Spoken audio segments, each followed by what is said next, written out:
So uncivilized.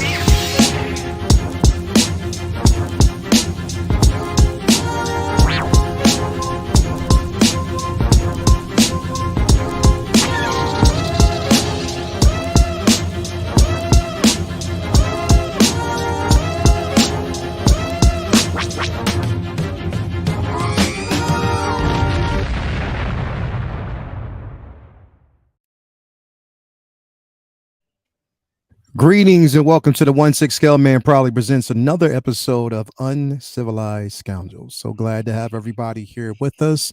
For those of you that are watching, make sure you hit that like button, subscribe if you haven't already to the channel.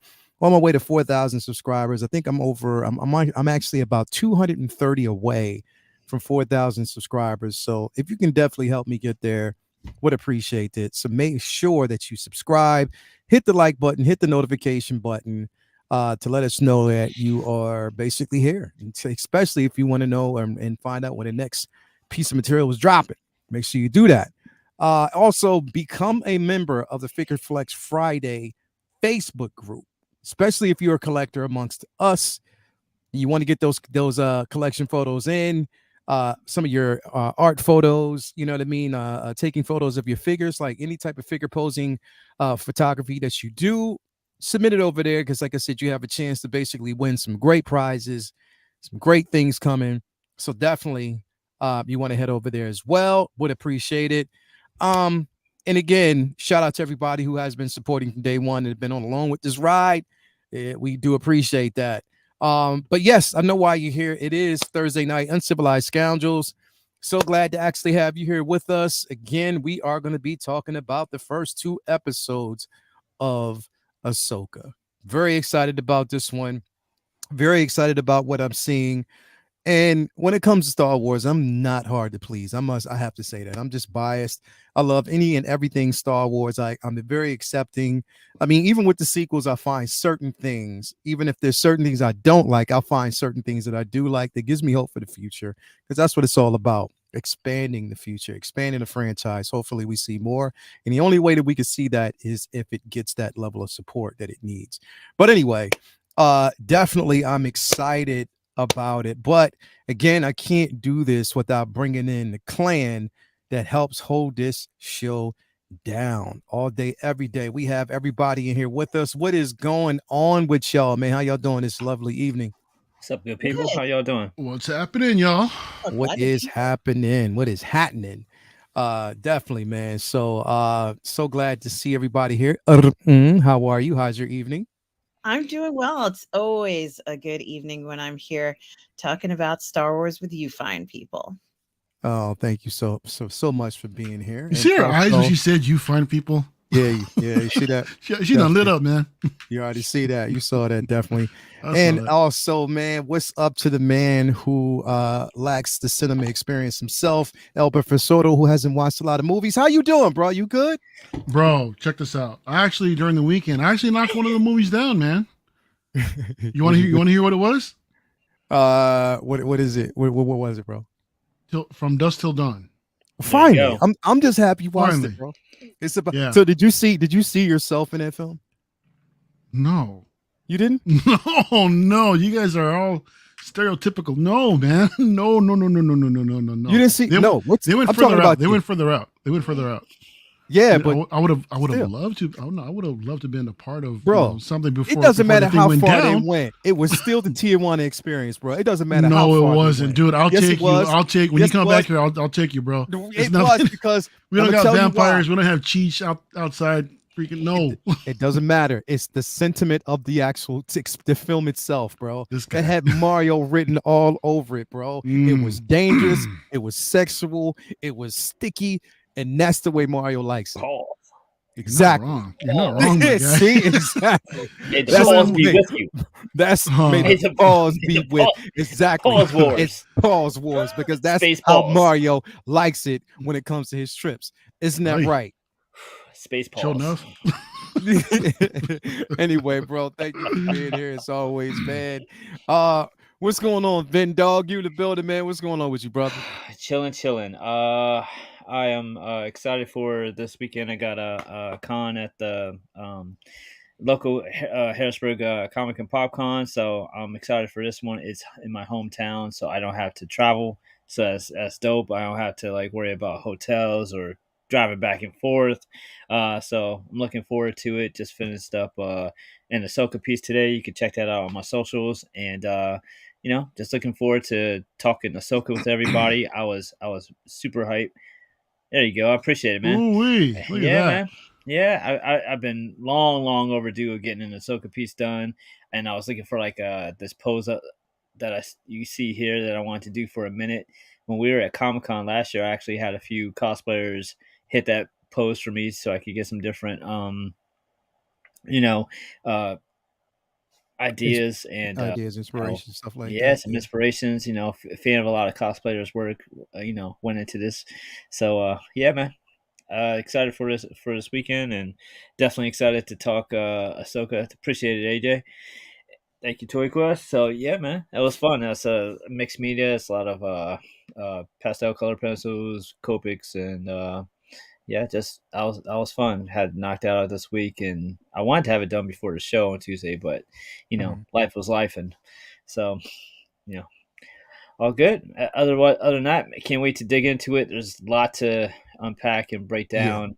Yeah. Two nice, full-fledged, healthy episodes of Star Wars goodness. Definitely, man. As always, man. And thank you guys out there for being here with us too. Let's see who we got in the chat with us. We got Philip the Fool in the building. He says, dope, peace, Vinny. Who else we got in here? We got Paul Morales is in here. Thank you for being here as well. We got punk ass Toy Quest in the building. Thank you for being here. Wait. Time out real quick. Before the punk ass Toy Quest, I want to give a shout out to Miguel's daughter, 16th birthday. Happy birthday, Ileana. We love you. We hope you're having a fantastic day. Yeah. Happy birthday. Happy birthday. Happy birthday. Definitely. Even though your dad's a punk, happy birthday to you. Because I'm pretty sure you are the better half of your dad because your dad's a bully. Oh, no But doubt. happy birthday to you, young lady. You have a promising future, and get on your dad for being a bully because that's exactly what he is. He is a big bully, and I'm saying that live.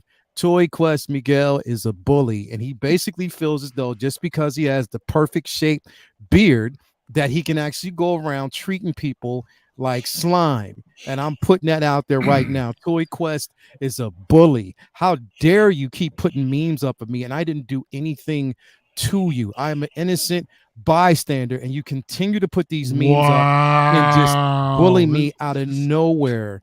And you know what? That is terrible. I cannot believe, and I am appalled that you would do something like that. Really? That is pretty shameful, Toy Quest. Leo Rockwell has never memed anyone. I have never in my life physically memed anybody. When you get a chance. No, I'm not opening that. I'm not opening that. Nope. Come on. No, because The I'm world not needs to getting see. bullied. No, they don't. Because It's I Star am Wars, not. bro. No, Let's go. I refuse. See, the worst part about it is you put it behind the scenes and I can see it. I'm not putting it up.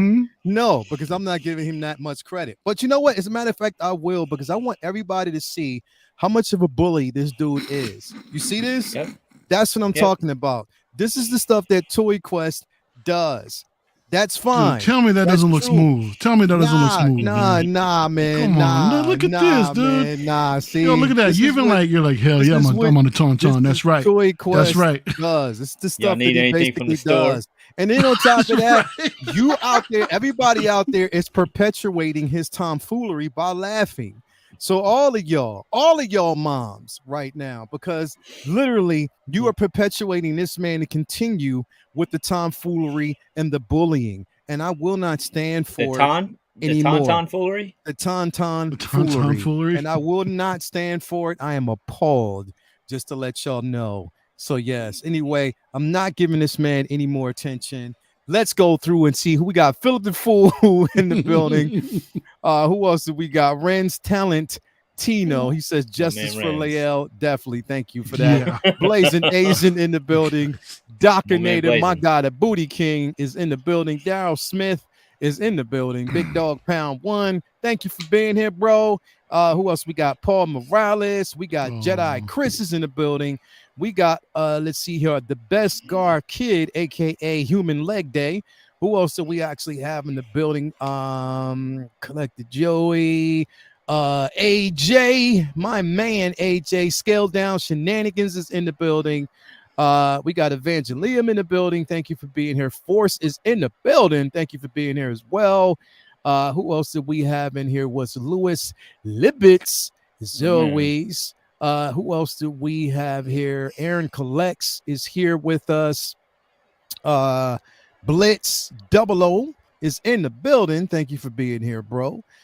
Amber is in the building. Thank you for being here. Malika Mabane is in the building. The guy, one of the smoothest guys out there, bro. Thank you for being here, man. Let me see here. Who else do we have in here with us? Did I get everybody? I think I got everybody. Anyway, thank you all for being here as Real we quick. are going to. Yes, what's up? Miguel says that his daughter is cracking up. She's actually watching. So she's she's there laughing with y'all behind the scenes. Oh, so she's laughing. She's laughing. So go ahead and speak with her. Okay, so I want to speak to your daughter right Ileana. now, Toy Quest. Ileana, happy birthday, by the way. It is a joyful thing to once you're aging, you're getting more mature by the day, your imagination is expanding, and we applaud that. We welcome that in this community. But there's one thing that you need to understand, Ileana. We do not enforce bullying tactics. Your father is a bully. He is a bully, and I have been nothing but nice to him. Very nice to your father. I mean, yeah, I might have threw about a couple memes, but that's been a while. I haven't done them in a long time. It's been a while. But your father has been doing me dirty. So Ileana, get in your father's head and tell him that he is absolutely wrong for that. This doesn't count. This definitely doesn't count. So I don't even know why you throwing this up here. That this is something that don't count. That was done a long time. Doesn't count. Long time ago. That was a long time ago. That was a long time ago. You even give my man the red pill. Look at that. Yeah, I know, but that was a long time. Anyway, Ileana, happy birthday, and your dad is a bully. Thank you for that very much. I've seen your memes, Lael. They are better. Thank you. Thank you very much. I think that was Ileana who said that. Oh, see, thank you very much for that, young lady. You have a promising future. Definitely. Lael, use the anger, use the hate. Definitely. We know anyway, stronger. Anyway, NT Way, we are here to talk about Ahsoka. That is why we are actually here. And before we actually deep dive in the episode, before we basically deep dive and talk about the episode piece by piece, both episodes, and just kind of like explain certain things, go through some speculation, stuff like that, I want to ask just off the top, off the rip, each and every one of you that's actually on the panel right now, starting with you, aka the Billow Queen, aka I can't think of too many more. Anyway, what did you feel about these two episodes? How are you feeling so far going into this experience? I liked them a lot. I think it was not going to be easy to necessarily introduce this story because it doesn't feel like they have a huge amount of characters. And I'm sure as the story progresses, they're going to have many more since this is just, the first two episodes. But certainly there was a lot of peace and tranquility, I think, that Ahsoka has found, which is something that I personally find a lot of happiness to. That, her existence now as a Jedi, and she's quite resolved and quite, it is true that she has this relationship with Sabine that, as a master and apprentice, if you will, but that seems to be, it hasn't come to resolution yet. However, I do like this notion that she feels the need to pass on knowledge and be a guide to Sabine. And I didn't know that was going to happen. I don't know whether you guys knew. I didn't know that was going to happen. I also didn't know, and I don't remember seeing in a story, so they might have said it before, but I didn't remember it. I also was going to say that I thought that Sabine and Ezra were together. I thought that they liked each other. So when he said that they were like brother and sister, I'm like, nah, I don't think so. He had her friend zoned. I Straight up. was very surprised by that because it felt like That they was the only piece that honestly I can say I honestly, surprisingly enough, that I didn't like, because I'm like, yo, why? That was the perfect way to build a level of chemistry, because like lately in the Star Wars universe, we haven't seen a level of romance since Han. I mean, I don't even count. I'm not going to count. You're counting Raylo? No, because I didn't like that at all. I'm not counting that But at it's all. still there. It's still there, dude. You It was there. can't discount that. It was there in a fraction of a moment, and we didn't see anything progress until the last film, and he died. Spoiler. So anyway, I mean, they did kind of hold hands in the second think they one, wanted like, remotely. I think they wanted ambiguity to, uh-huh. check that box. No offense, but hey, sometimes that's what they do.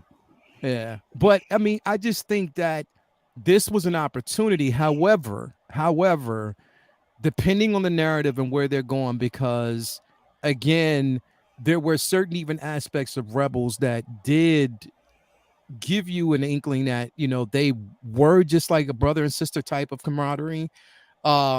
You know, and even in Rebels, the focus was on, you know, Hera and, you know, I keep forgetting his name. Kanan.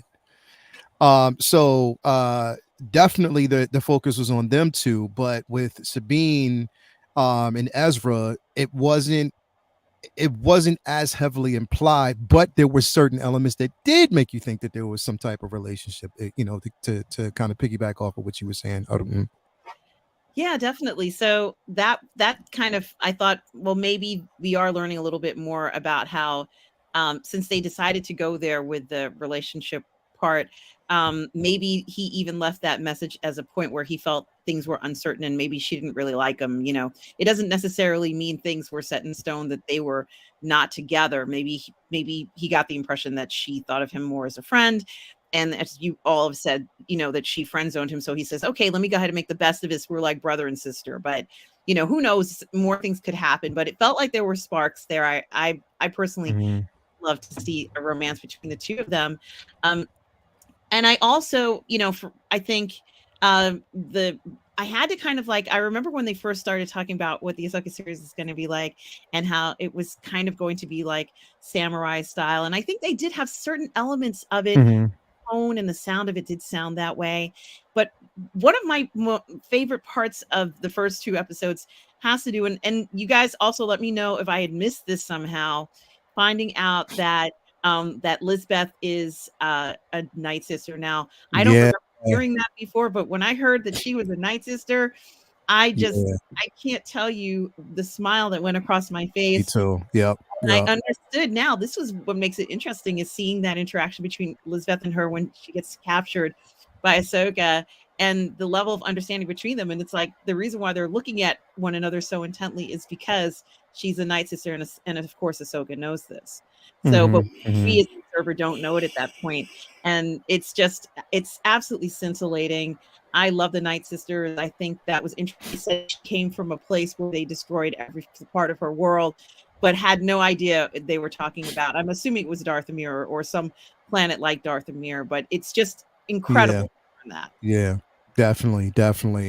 And yeah, you're right. Finding out that Elsbeth is basically a Night Sister or a descendant of the Night Sisters, really, I was like, hey, well, everybody guessed it, because that was basically the running theme throughout. You know, the whole community, everybody was talking about it. So to see that come into fruition, I was like, yeah, that you know, that makes a lot of sense. And I like to see the expansion of a character, and it wasn't just a throwaway from the Mandalorian. That's what I loved about it. And you know, because the actress herself was definitely like she was a stunt woman for a while. You know what I mean? And she's Bruce Lee's niece. She's yeah. And I have such great expectations from her, because she is such an accomplished martial artist, along with Natasha Bordozzi Liu, because she's also an accomplished martial artist. And I think the combination of picking those two for the casting in this show is going to be critical going forward. I have a feeling these characters are going to be around for quite some time, and certainly they have an incredible amount of talent. Yeah. This might be, the casts have always been talented, but those two ladies are just remarkable when it comes to their ability to show weaponry and fighting. And I those staff scenes where she's fighting Ahsoka with the staff was just absolutely remarkable. We're going to see so much more from Asanto and from Natasha. It's going to be amazing. Yeah, definitely. I definitely agree with that one. I'm so glad they're expanding, and I hope, please, Hot Toys, give us some Morgan Elsbeth. Please, just give it. I just want her as a Night Sister. That would be so dope to have in the collection. And I got corrected. Thank you, the Thor man. She's Bruce Lee's goddaughter. I'm sorry. I said niece or something. I apologize, guys. She is. That's okay. Yeah, I apologize for that. Yeah, it's okay. That's okay. Vinny, I'm gonna get to you last. Okay. Here, El Professor Mario. What so far? What were you at with the first two episodes?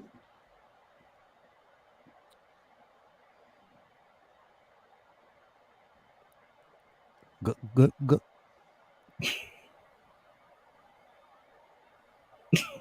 Mario. Yo. Okay, we hear you. All right. I enjoyed it. Oh, I enjoyed it. Look, God, I hate to bring this up. I need to watch it a couple more times. Oh. Because I fell asleep. The first episode, I mean, look. There was a lot of setup, man. It was great to see the crew back in live action, man. They looked amazing. Mm-hmm. Rosario's doing a great job as Ahsoka. Sabine, I feel like they captured her character really well. Mm-hmm. Hera, I'm still need to warm up to a little bit. There's just something that's kind of off about her. I don't know what it is, to be honest. But I love what they're setting up. Mm-hmm. The beginning of it was amazing. It reminded me the opening scene gave me hints of episode 1, a little bit of a callback. When we see the two, what do we know if they're Dark Jedi yet or ex Jedi or whatever, what have you? Those two characters had a lot of presence. Absolutely amazing. Forgive me, I don't know everybody's name yet. So I'm just gonna refer to them as they. You mean Balin and Shin? Balin and Shin. Yeah. Exactly. The costume design's fantastic. Absolutely loved it. They look incredible.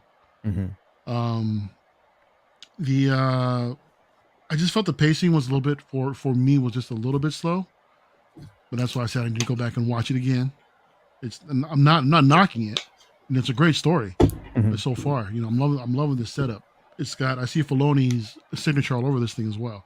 Just going back from previous episodes of Rebels and what he's done with the Clone Wars, he does a lot of setup, and I'm really looking forward to seeing how the rest of this story will play out.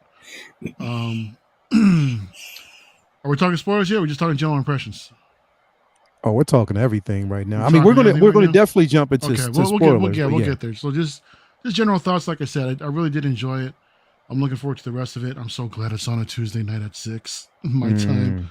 Jeez, that's amazing. Thank you, Disney, for doing that. Really appreciate that. That's what I wanted to ask real quick, because I think there's a bit of confusion even amongst the community, and I think we need to address that really quick, because I think, Vinny, you alluded to this the other day, but I was like, are we sure? Is it positive? Yes. Yes, they said all subsequent episodes will be on Tuesday nights at 6 p.m. All Pacific, everything. 9 Eastern. 9 Eastern. Word. All episodes. Y'all heard it subsequent here. Episodes. Man, that's what Disney is what y'all be doing. Y'all need to do this shit from now on. That's what I'm talking about. Because in the meantime, our friends across the pond are like, shit, now we got to stay up late to watch it at midnight. Yeah, we've been suffering through that for how many years? You know what I mean? We did that for so many years, man. It's your turn. It is your turn.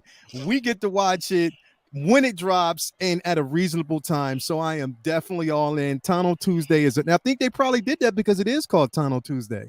So they wanted Tuesday, yep. Yeah, so that makes so much sense, man. Definitely excited about that. So again, I appreciate that. But yeah, Mario, thanks for your insight on that, bro. Appreciate where you are. Definitely nice to hear where you're at with it so far. Vinny, Your thoughts on these 2 episodes so far?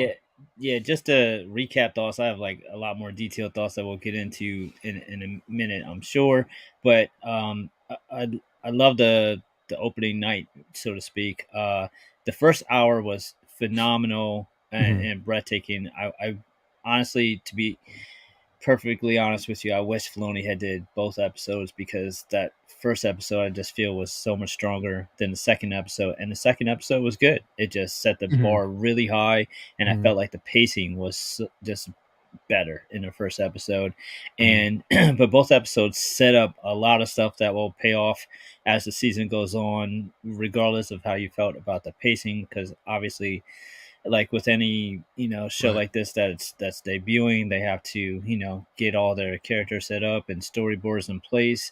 The first impressions for me was just how amazing a job this show is going to do with the cinematography. There's some amazing landscapes, and um, it's not exactly the elephant in the room. It's something we're very much going to be talking about, but this is absolutely 100% uh, a live action season 5 of Rebels in No doubt. it's one way, shape, or form. So I love that it's bringing a lot of that to life. Like even Mhm. I forget the cat thing's name, but like that just playing in the field, it just feels so Rebels just brought to live action, and it's amazing. There's long wide shots that are straight out Mhm. of Rebels. There's Mhm. there's I mean there's so many nuanced small things that are a throwback. I mean you even have their painting. It's just a love letter Yeah. to the show, and it's Yeah. it's really cool that we're seeing it, and I'm just really excited for all the different things that they're going to pull into this. Mhm. Balin and Shin were like absolutely grabbed you from from instant. Like it's so sad that we lost Ray because he was just a mountain, and it made you feel like, regardless of what you've seen him in, I was sitting here watching him in this and thinking, he's about to have a whole revitalized career if he had in the past, because Yeah. him walking down that corridor just looking like a freaking mountain of a dude is just was just so amazing. And Shin alongside of him, the character design for them looks like straight Yeah. out of an anime. That's the Yeah. first thing I thought. That's Yeah. got They some look Game of like Thrones type armor they too, man. look Look at like that. they look like anime characters. I mean, her look was super like gothy, and his was super like just amazing, just super terrifying, super Mhm. absolutely like they definitely had like weight and presence. Like you knew that they were dangerous, you knew that they weren't to be messed with. This was going to be a formidable opponents. And I also loved the droid threat in this show too. Like those droids were look The like HK assassins. yeah, they look like kind of like iRobot mobility, which we hadn't really seen much, even with the IG units and stuff like that. They're more like, you know, they're they're clunky a bit, and these droids are just scary as shit. And sitting there with the capes flowing and everything, man, it's just Yeah. aesthetically stunning. Uh, the Sabine and Ezra thing, I agree, was a little weird. Hera looked like she might have been, much cast much younger than she should have been. I thought she should have looked older. Those are two very ridiculously small gripes for what was otherwise really really strong opening to the show. And again, I just felt like the first episode was much stronger than the second episode, but the second episode like set up a lot of stuff for the future. So it wasn't a by any it was all stuff that needed to be set up. I Mhm. know Qui-Gon is really upset that no one since him has ever really died from a lightsaber to the gut. I'm sure he's upset about that. And I really wish that we I'm really the only other small gripe I have we'll get into more is is the Night Sister uh connection, because I'm not sure how that fits in considering she didn't use Why? any of that during the Mando season. So I'm not sure how that works or how that fits. Maybe she's like What? in the family but doesn't have the powers that they do, but she used some powers. So why didn't she in this fight. I don't know, but maybe we'll have all that explained. So Yeah, I you know, think just well to a lot. mentioning Night Sisters, I was geeking out. So I Well, mean, I think for that though, even with the Night Sisters, because remember that Palpatine, you know, during the war had them all killed, like mhm, literally.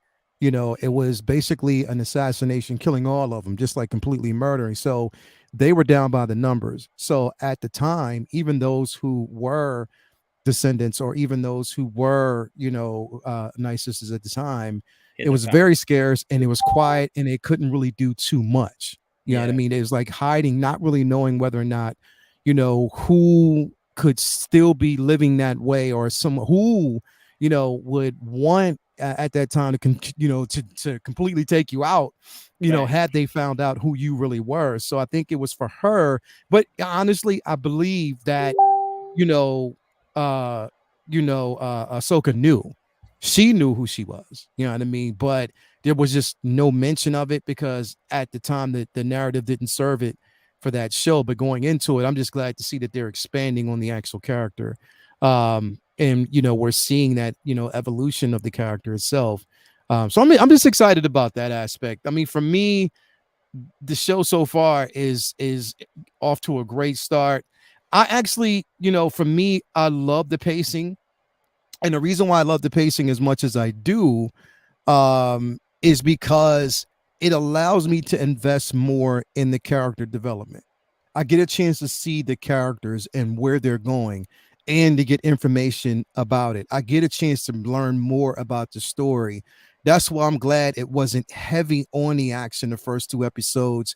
I mean, it was just about bringing the gang back together, creating that level of balance, Hmm. finding out the motive and where the story is going. You know what I mean? The thing is, these weren't, you know, those the episodes tied in together. I'm hoping they continue this without mad fillers. You know what I mean? I just don't want a lot of Oh, it's filler gonna happen. episodes. It'll happen. It's You know what I Filoni, dude. He mean? does Yeah, that. I, and that's what I'm hoping that he doesn't. I'm hoping that this is honed down and it's taking the direction it's supposed to go. How many But episodes are we getting? eight, 8. eight Okay. total episodes. So I'm just hoping it doesn't go down that road. But for however it may go, I'm still definitely excited about it. I look, no apologies that Shin Hati is my favorite character right now because it's the mystery surrounding that character and it's the confliction because you can tell that she's conflicted. You can see it all through the character. Her and Balin, I love them both. I know basically a lot of people were like, you know, just cheering on Sabine, and I get that, but I like the lesser known characters because it's more to discover about them and the mystery surround them. I know a lot more so about Sabine. And a lot of people were basically saying, well, man, we didn't get any type of force sensitive information from Rebels. On the contrary, there were certain references, a lot of references that were made. It's just they were overlooked. So You mean again, with Sabine? You mean? yeah, Oh, yeah, and that's why it was so perfect that she got her ass beat because yeah. Sabine has on Rebels she was clunky with the lightsaber with the dark Hmm. saber. She was Yeah, not a natural sword fighter. She was yeah, weapons. She was yeah, tech. Well, the dark saber is a So different kind of weapon, though. Come yeah, on. but the point being is she'd rather shoot you than sword fight you. yeah, Yeah, she's yeah, Mandalorian. Of yeah. Exactly. course. She's definitely Exactly. That's Mandalorian. my point. Just like Uh-huh. Mando, he don't want to fight with no damn sword. He wants to shoot. Yeah, Yeah, yeah. yeah. But it, you know, there were, you know, again, I'm liking the development and where we're going with this particular character. I'm completely behind it. But there's more, which I'm gonna get into a little bit. There's more about Sabine than I think meets the eye. And once we get into this episode, I do want to talk about that and get everybody's opinion. I was talking to Beskar Kid about this a little bit last night. But I just something about these two episodes, a lot of information that was hidden that I'm like, yo, this could be something really huge. We got a $9 super chat by Jonathan King. He said the music was yes. The And the music, audio, Music the was sound good. mixing, it sounded amazing here. I'm mad I didn't have a thing for Yeah, it. yes. score is fantastic. The score is phenomenal. Seeing Clancy Brown reprise his role was an excellent touch. Digging this show so far. Definitely me too, bro. I am definitely digging that. I'm so glad that they brought Clancy back. You know, and he's portraying this role. So yeah, let's dive in. We're going to dive in and kind of talk about this, man, because one of the biggest things that I loved about this so far, Mario, Vinny, it wasn't basically seeing characters flash across the screen. It wasn't seeing the action. It wasn't seeing Ahsoka for the first You time. better not bring up what I think you're going to bring up. What? The opening crawl, bro. Yeah. Perfect. That's what I'm bringing up. I Yep, love that that they was changed great. the, And the, it's the red. font for it slightly. Mhm. Like they changed the Bro. font slightly and changed the color. The Hell second that yeah. popped up, I was just like, "Oh shit!" It's Hell just yeah. instantly is like just swinging. Bro. It's just swinging. Pause. They were Pause. put they look. That's what that was. That was look what I'm working with. I'm telling you, I'm not here to play. Yeah. Bro, that opening crawl, like literally, I was like, wow. He's going in and he's delivering. Because the thing is, when I thought about it, I was like, damn, yeah, it's been missing from every show. No show Like, has done it. No show has basically done an opening crawl at all. And to see this, I'm like, okay, yeah, I'm excited about this, bro. Definitely what we're reading, even just like evil galactic empire has fallen, the new republic is rising to take its place. However, sinister agents are already at work to undermine the fragile peace. Oh, that's all I needed to read. I didn't really need to read the rest to know that I was just excited about that opening crawl. Definitely getting that, and seeing that for the first time was, definitely incredible to me. Seeing like that overhead shot, when we get shots like this, bro, like, seeing that Booty For watch. the whole house. exactly, bro. Like, yeah, don't you had to rub What? that in. You had to rub that in, though, Vinny. Bro, we got to run it back. Yeah, because sound system at your house kind of trumps mine. My TV was rumbling. That was it. Well, Yeah, I mean, yeah, all rebels matter. Yeah, and booty watch though, Mario. Really? Yeah, I like what I see. Yeah, booty. Yeah. Yeah. So we got basically the opening. Again, and this shot right here, like, let me back it up a little bit. This shot, Am I the only one that got Star Trek vibes from this bridge? Yeah, it was very Star Trek-ish. Yeah, it sort of was, but it was still like just, bro, this shot right here was super dope. It was so interesting, but again, bro, for real, like the New Republic's overconfident is always the thing that does them in, bro. I mean, like, that was super overconfident. Like, you had no idea who you were letting in. Bro, like literally, if I'm hearing, if they're saying what they're Jedi, you know what I mean? Like they're using an old Jedi code. It's like, first of all, I'm going to be alarmed because of it. I'm not going to just intentionally invite you on a ship. I'm going to try to find out more from where you are before I invite you on. I just want to find out more because I'm not just telling you shit. You know what I mean? I'm not letting you know. I'm not bringing you on to have a close combat conversation because if you are a Jedi and you're force sensitive, we don't have a chance. You know what I mean? But it was just that level of overconfidence that we actually saw. What was your take on his overconfidence in the very beginning?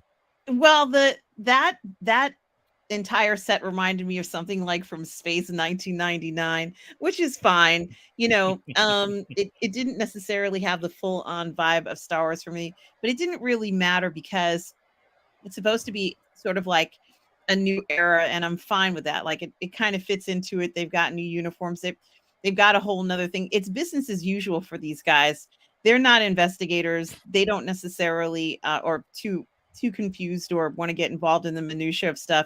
They just want to, process information and get on with their day. So yeah, that was their main focus. And they almost weren't so shocked to see someone who wasn't who they claimed it was. In fact, I'm sure them having to even see something out of the ordinary was not enjoyable for them. They just want things to go with the flow and continue business as usual. So that's what I thought about that. And, it's no fault of their own. It's been a tough, 20 years or Yeah. so. Now they just want to enjoy the detente and get on with their lives. Yeah. And these kinds of things are like a little hassle to them. But Yeah. Yeah, definitely. so that's what I kind of looked at it. And maybe that is the theme. You guys talked about the arrogance and the, that notion of what it means when someone is at a point where they can't be bothered with all that stuff, and they can't care Yeah. about every single little detail. They just can't. They're doing their jobs. The average person is not going to be as alert or on top of things as everybody else is. He just wants to, do what they came there to do in the course of the day and get on with it. So these visitors, if you will, when they do make a visit, is something that, it's like they just wish never even happened. It's like they're very professional about it, but Yeah. this is not what they were hoping to have an encounter in the course of their day. And I think that these two Force users are aware of that, and they know they can kind of take advantage very slyly about this. And they say, oh, what if it had said, well, who's at the door? And it said Orville Redenbacher. They just would have been like, well, I haven't seen an Orville Redenbacher in ages. Let's let him in. Let's let him on in. That's right. They could say Got some anything. popcorn or something. Yeah. So that was that. But I have to say that even the shot here that you have up there, Lael, it's quite telling. Something is going to happen. Yeah, right. Like the cloaks, even for the young lady, because she's relatively young compared to her co-star, who unfortunately passed away, almost 60 years old. She's following him, but something is happening. There's a ball in motion, and these guys at this location don't want to have anything to do with this. But that's okay. This is how sometimes these things start off. And he seems so wise. Something about him seems very wise.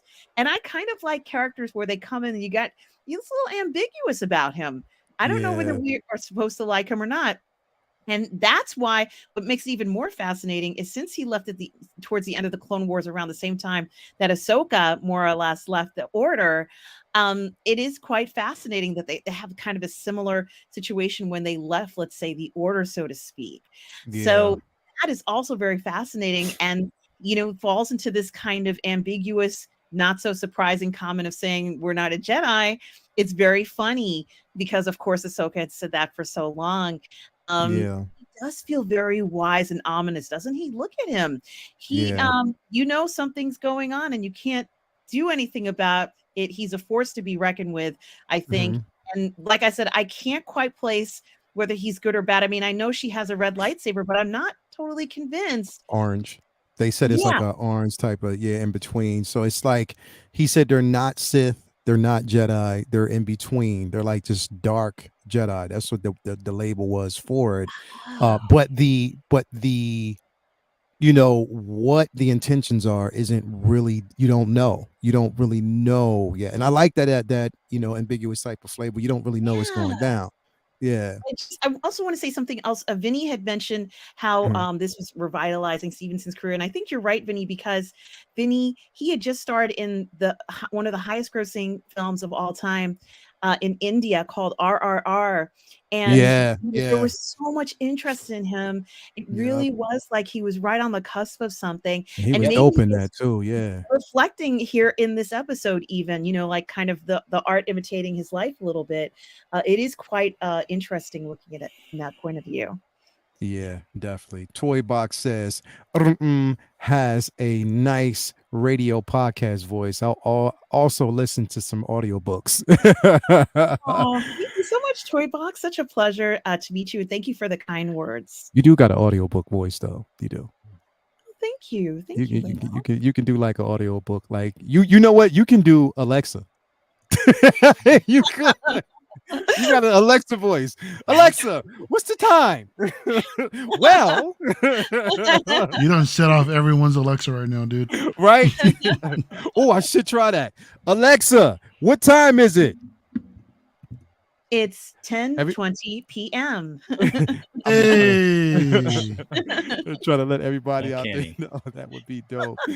But yeah, like like somebody said earlier, Blazing Asian was like, yo, should we let them in? I'd be like, nah, I'm good. Because if you're looking, like literally you're walking in and you see these two figures dispersing from the ship itself, you're like, well, number one, you know that the Jedi right now are pretty scarce. You know what I mean?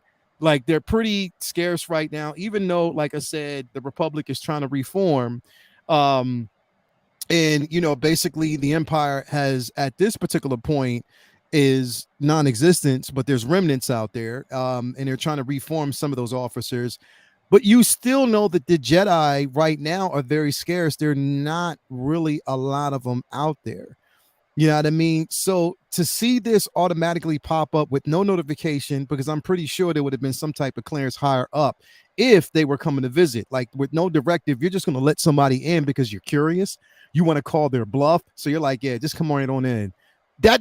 This is the only part where I was like, yo, wait a minute. Don't make these buffoons. Don't make them buffoons. Like this, don't, because I'd have been like, oh, nah. Like even if you let them in, arrest them right away. But again, that's not going to happen. You know what I mean? Because of the power set and stuff like that.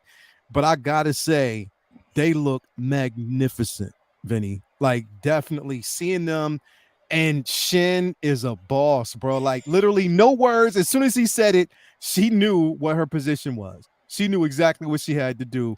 And she went in. Like, she got busy, bro. Like, busy. I loved it. I loved every bit of it. Bro, if you hear a knock at the door and you open up the slot and you see them, ain't you like, nope? Yeah, bro. I'll be like, nah, I'm good. I'm good. Tell me what you want, yo. Tell me on the comms. You ain't gotta get off the ship. What you need? What you want? What you need? What's and up, then man? they roll up on them, super arrogant. They got like 5 like rent-a-cops with like little mini pistols, and you got one of the Mon Calamaris. He only have thumbs. He can't even shoot if he wanted to. What are you supposed? You can't even hold a weapon. What are you gonna do? Just yell out, "It's a trap." We already know. Yeah, hell yeah, it's a trap. It's a trap. All right, I would have told them. Right. I would have told him as soon as he'd been like, "Yo, get the security." They'd be like, "But wait, it's a trap." I would have been like, "Yo, why don't y'all go down there and see what they need?" Yeah, you know what I mean? No, go ahead. Let me know what they want. That. Jedi too? Like, what do you expect us to do at that point? Run security or basically run surveillance to find out? Come on, man. Nah, but it is what it is. But anyway, I like that though in a way though, because it's the arrogance. They beat the Empire. They feel like who can stop us now? So it's that cockiness that and that I think we've seen a little bit in Mando too. That the New Republic has that power. Absolute power begets, evil. Yeah. When you have too much power, whether you had good intentions from the jump, it corrupts. Yeah, definitely. And then basically, of course, we see that Shin is dispersed. Majority of the actual officers, she's basically ended their lives and sent them to Valhalla at the time. Like she sent them all there, like they were definitely gone. They were so dope.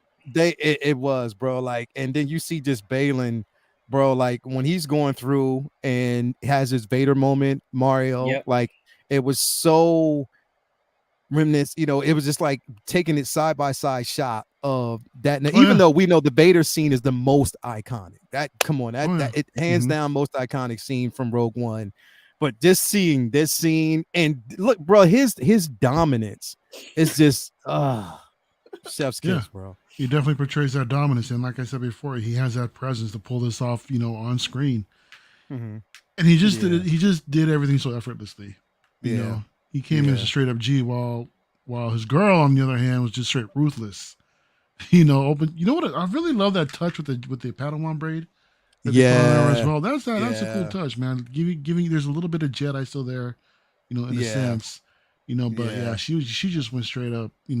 I think y'all mentioned beast mode on everybody. Yeah, so she has to be a bit more aggressive, or she'll get raw. killed. I think She's raw, she definitely has like a bit of straight raw out of anime, bro. Yeah, the bags on her eyes. This is so many different anime characters drawn like her. It's amazing. If she went full Sith, what is?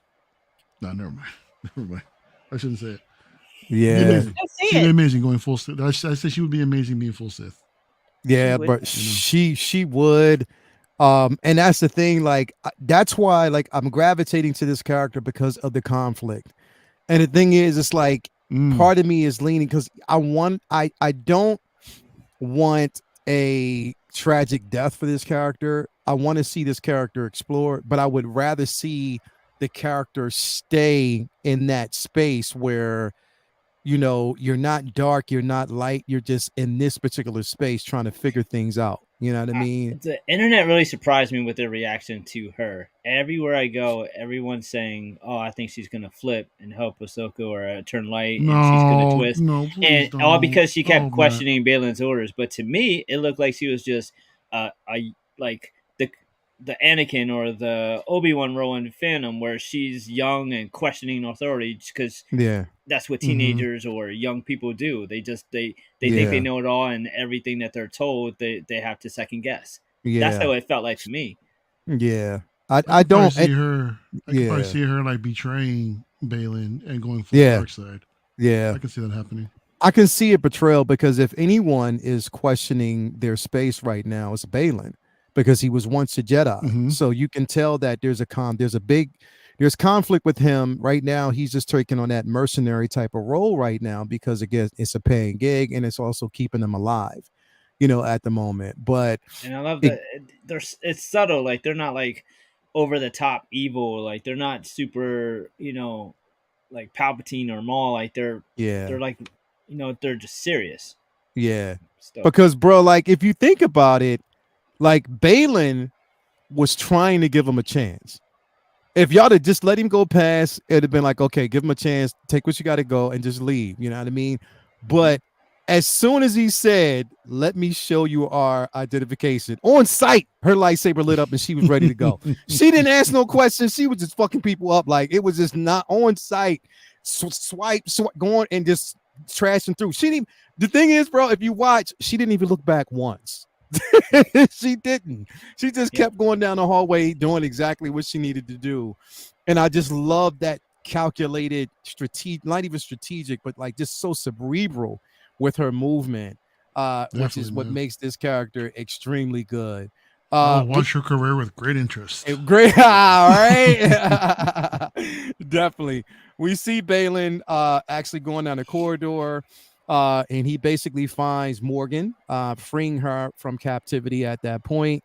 She lets him know that, Ahsoka, of course, has found out about the whereabouts of, she's finding out what the plan was, where Thrawn was, or where he is, that is, and led her to the planet where she finds the key eventually. I did, basically dig, and again, like you said, seeing that this character is getting her just due is a lot. It means a lot. You know what I mean? It really does. She certainly knows that someone has her back and she's well connected.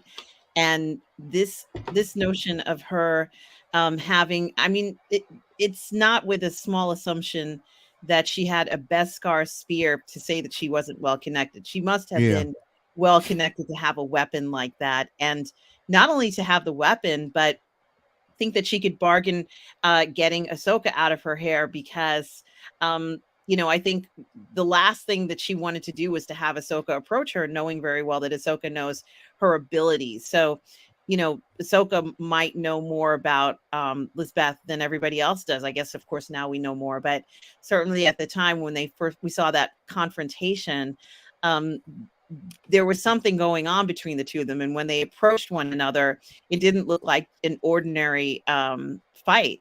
It was a little bit more involved of what was going on. And of course she gets captured, but then of course she's free now. But she really is supposed to be somewhat more, I would hope that she is a mastermind.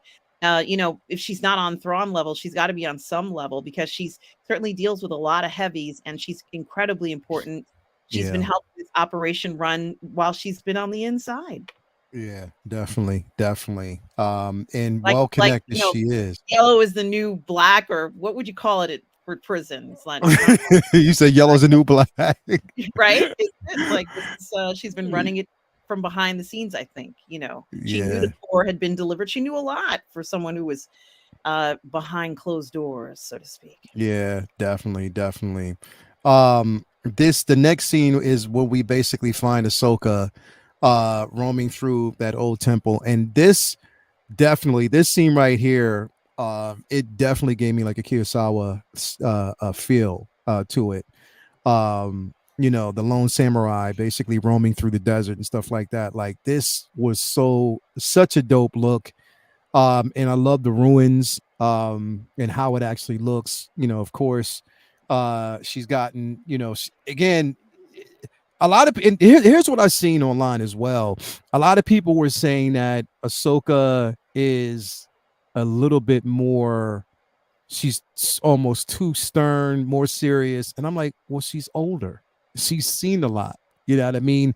The Ahsoka that we actually seen, you know, even before Rebels, you know, was part of the Republic at that particular time. She was actually, you know, a Padawan, soon to be Jedi. But again, a lot changed. So she's seen a lot. She's experienced a lot.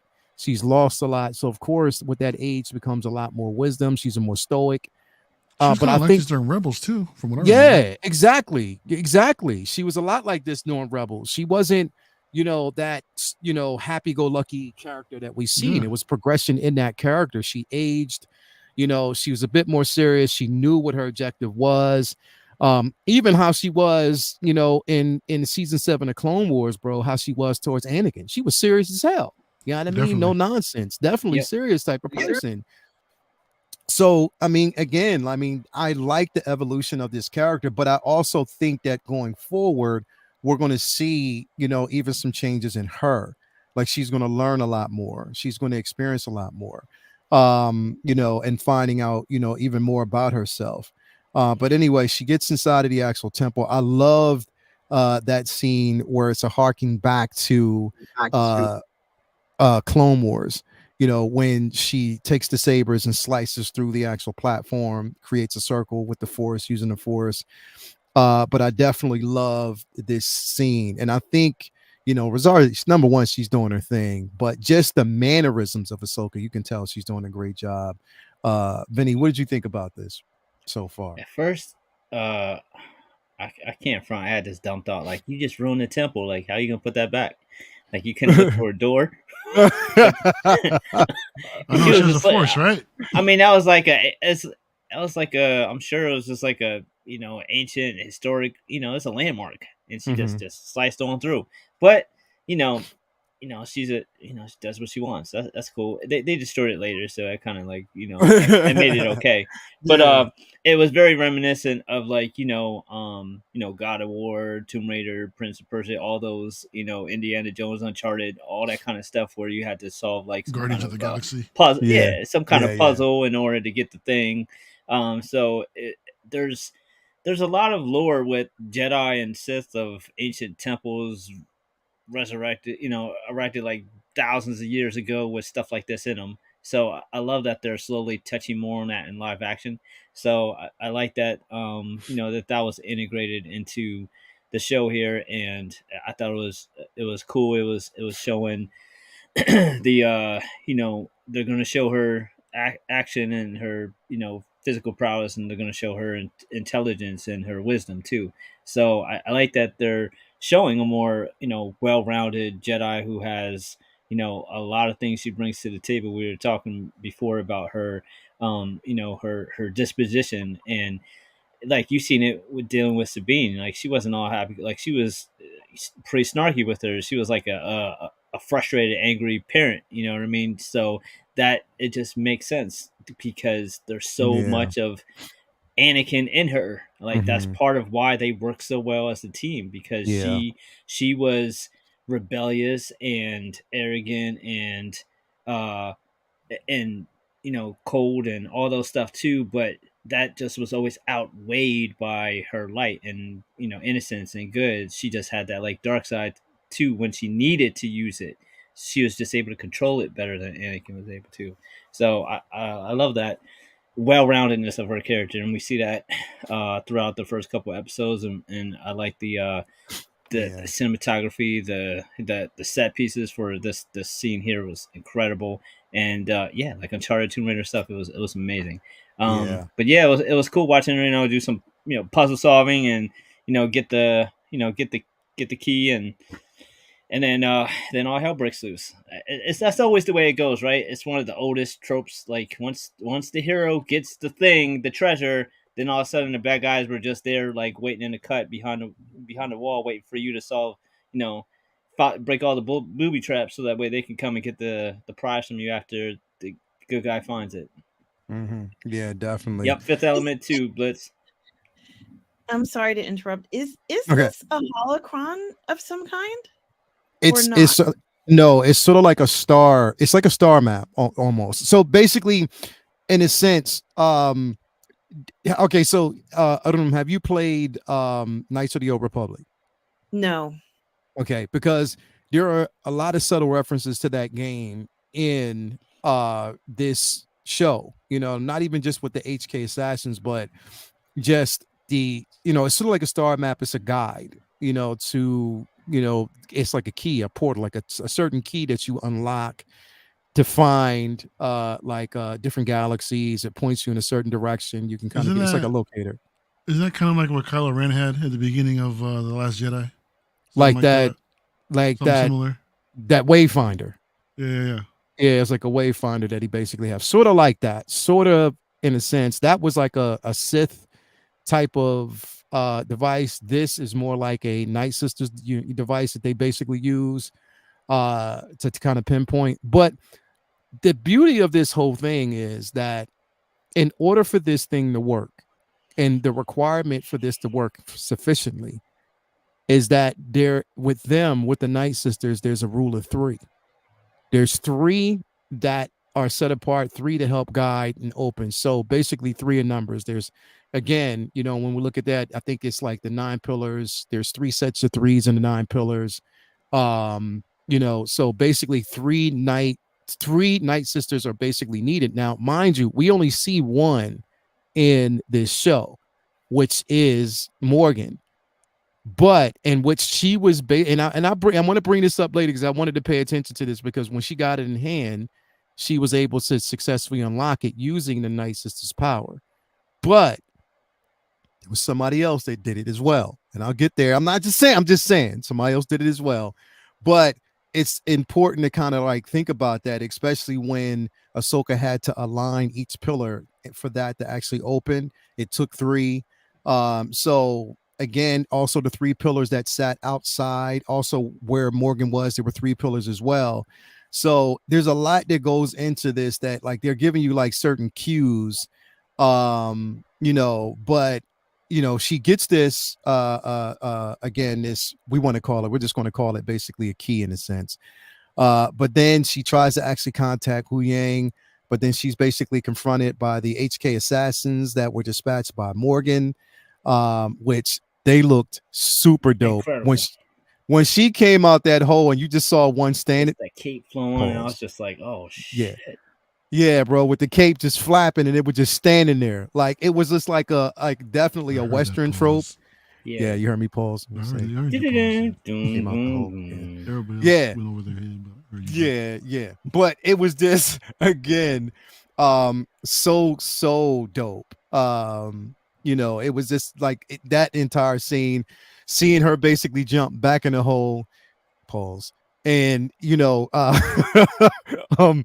slice her way, creating like other spaces to kind of give her more of an advantage. It was super dope. I liked it. I definitely liked this scene. What did you think about this, Mario? No, it was great. I love her confidence that these droids don't even know. Give this to us. And she said, us? And then there's like 5 of them surrounding her. She's like, all right. And just wipes them all out. I love it. Bro, it's like as if she wanted to say, like, y'all don't know my name. Y'all, do y'all know me? Did she tell y'all who I was? And the thing is, like, when you see that, bro, I love how she's playing this role, because a lot of people look at it as arrogance, but you got to remember who taught her. You know what I mean? Yep. She was taught it by the greatest Jedi that ever lived. You know what I mean? And that's been passed down to her. he made her stronger. You know, a lot of what we saw in, you know, Tales of the Jedi, it's like this many and what she went through in Clone Wars, they don't mean shit. Like literally, you should have came with an entire battalion. We don't believe you. You need more people. Yeah. Right. So definitely I love this aspect of it, how she dispensed of them. And I think the look and the dynamic of these HKs, bro, they look incredible, bro. I think, like, you know, just on screen, just the approach, just the movement, the fluidity, it looks incredible. But again, of course, she dispatched with ease until 3 of them jumped out of the actual portal and was like, yeah, we about to blow your ass up. Mhm. You know what I mean? In which, you know, again, she commends to contact Hu Yang, you know, to pick her up. We see that mad dash. I loved the scene from behind, just watching her run as the explosion was taking place.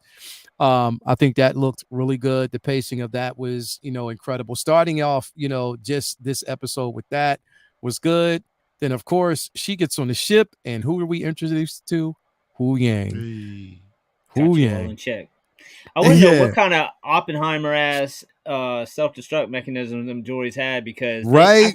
I thought that bomb was gonna blow up like the area, and it blew up the fucking like state. Bro, like literally, like, so just imagine, and Like, that was was it like just Kyber powered? Like, why the fuck was that? It was like, bro. And it was only three, it was 3 of them, right? Just 3 of them that explode, that self-destruct. So imagine if you had 8 of them motherfuckers, bro. Like if you had 8 of them, it That obliterated the entire planet, bro. yeah. Yeah, definitely. But I like this scene right here, because she was asking Hu Yang, like, yo, where were you? And he was like, I was following Jedi protocol. Keep the ship at a safe distance, because they believed at that point that the Jedi could handle the situation. You know what I mean? And then when she was like, yo, that doesn't exist, she also showed her where she is right now, because she definitely doesn't follow the Jedi code. She uses her own tactic, which means she did, in a sense, torment or not torture, but got the information out of Morgan her own way. But then he was like, yo, she was like, yo, stay close, you know, have my back. And he was like, that's a job for a Padawan or a Jedi, which I am not. Yo, it's They definitely went the K2SO route with this. hell yeah, bro. He has, you know, he gives no fucks. I'm going to tell you what I feel, and that's just how it is. But I like, you know, that aspect of it. Again, that's when they actually got, and then again they got the call by Hera asking for, and I like the call when we went back to Fulcrum. They actually said that, so Yep. I definitely love that. But again, I know now, Mario, I know that you said that you weren't particularly warmed up to her yet. You know, as far as the character, you said that it took some getting used to actually just seeing a character on screen. How do you feel about her now? Still a little bit the same. I just feel like the essence of her character isn't fully realized yet. I mean, I'm still gonna wait for the rest of the season. I mean, we don't see much of her. But then, you know, she's more seasoned, she's matured, she's seen some shit, you know. She lost her man. She has a son, you know, so this could be a result of motherhood where it loses that little sassiness a little bit. But yeah, no, I'm still well engaged with the character. It's just, to me personally, it's just something that I don't want to say I'm not buying. It's just that I'm not seeing it yet. You know what I mean? But yeah, I'm getting there. Definitely getting there. I think it's again, for me, like, it's getting used to separating the animated version from what we see on screen. But it is hard because of what you know about her, and you know that she's a tactician. You know, she's really always a step ahead, you know, where she's at, where her focus is at. But I think we're going to get there as just the introduction to getting the gang back together. What did you think about seeing Hera for the first time? Well, I was glad to see Hera, but I don't know whether it's because she does feel like she is missing something. And of course, you know, doesn't mean that she is, but I'm not going to say she kind of came off as being a bit curt, but it almost feels as if she doesn't have the same amount of soul as the character we know. Just in general, it's almost like the character from Rebels. She has a little bit more. I don't know how to describe it, but maybe it's because she was kind of holding the group together, and there was everybody kind of did rely on her heavily, but I don't know. It could be since it's like she has empty nest syndrome and there's no one around. So, she doesn't serve the same purpose, and she can't because there isn't anyone else for her to kind of, put her wings around, so to speak. But that might be part of it too. And she's a person who's highly competent, but doesn't necessarily have the same responsibilities anymore because the family's broken up. Sabine went one way, Ezra went another way. Her husband more or less passed away. The other really incredible, I can't remember what his what type of character he is, but he's blue. Is it a Lestat, or he's not there with the crew? The gentleman, right? We saw him in Mandalorian, I think. Oh, I know you're talking about. He's not there, so Zeb, that Zeb Aurelius, right? Zeb Aurelius, yeah. Yeah, and so that whole crew is gone. So what happens when the crew is disbanded? She doesn't have, and thank you guys for I couldn't remember his name. She doesn't have that whole family together anymore. So is she going to build another family now? We don't know I don't know what happened to her child. We know she has a child. I think that's why most of the appearances on the show was via Zoom meeting. She was working from home. Well, you understand what I mean. I guess what I'm trying to say is that she was sort of the heart and soul of the family, and now the family's they're a little disbanded, and there isn't that unit.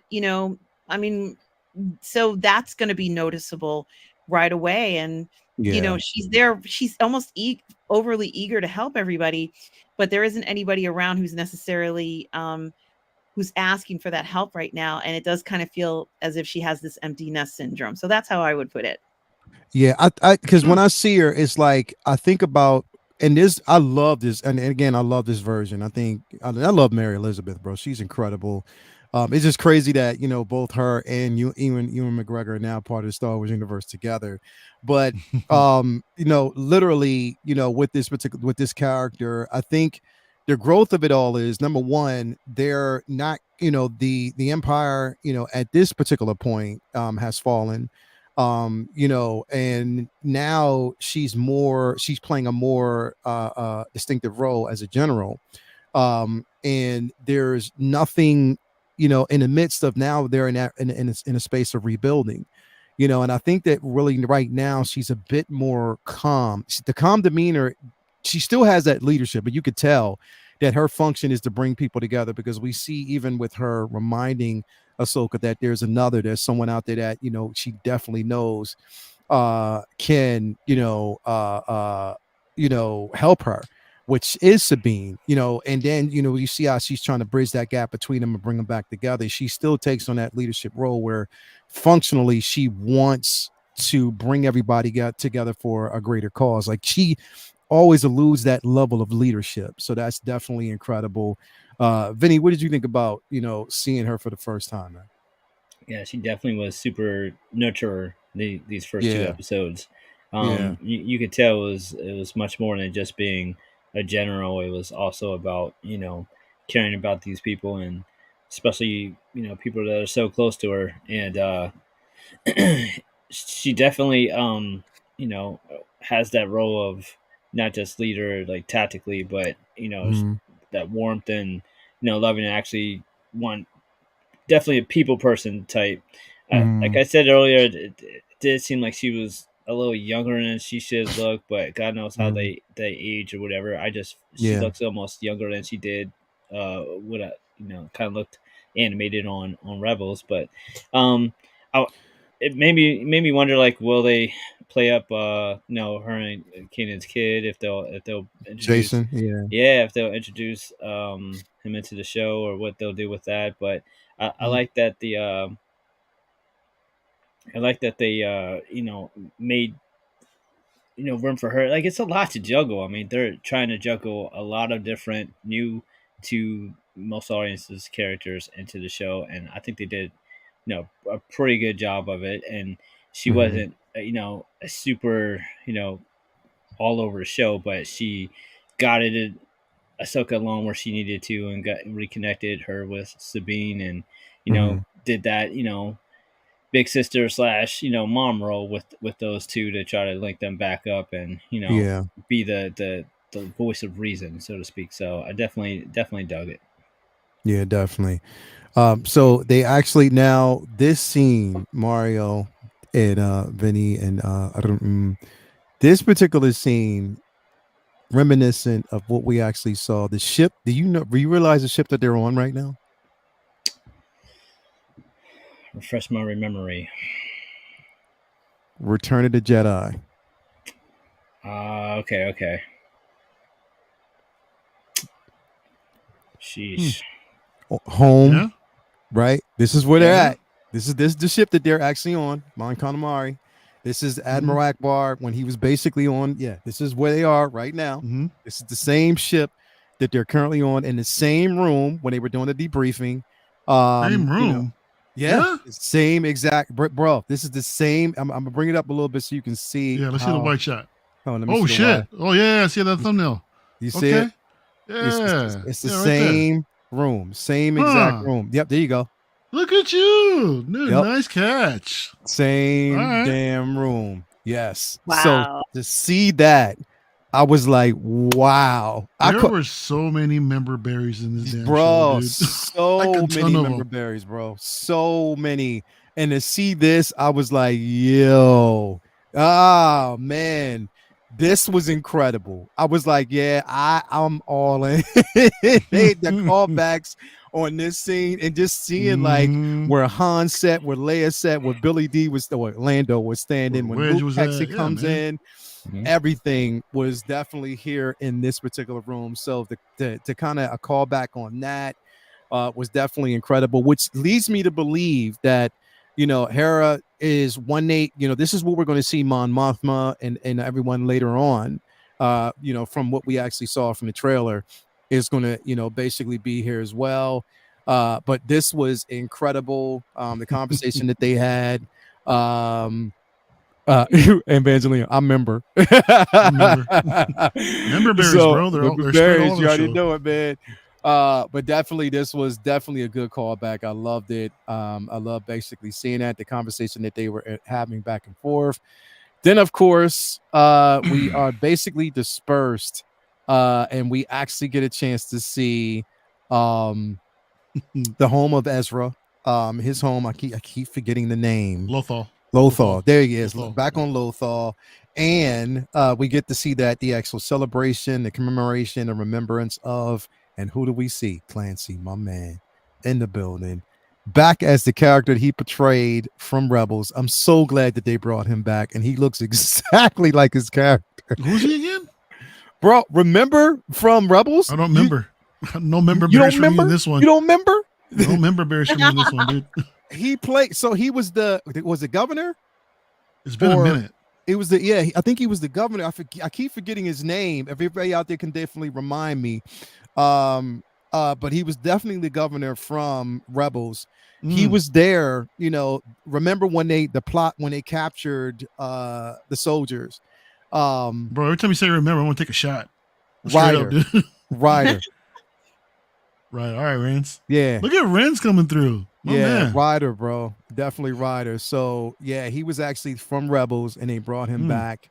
And also you saw the now behind him, what you'll basically see is another Force sensitive that was with Ezra that they brought in. So basically seeing him was so dope that they went this route. Mr. Krabs.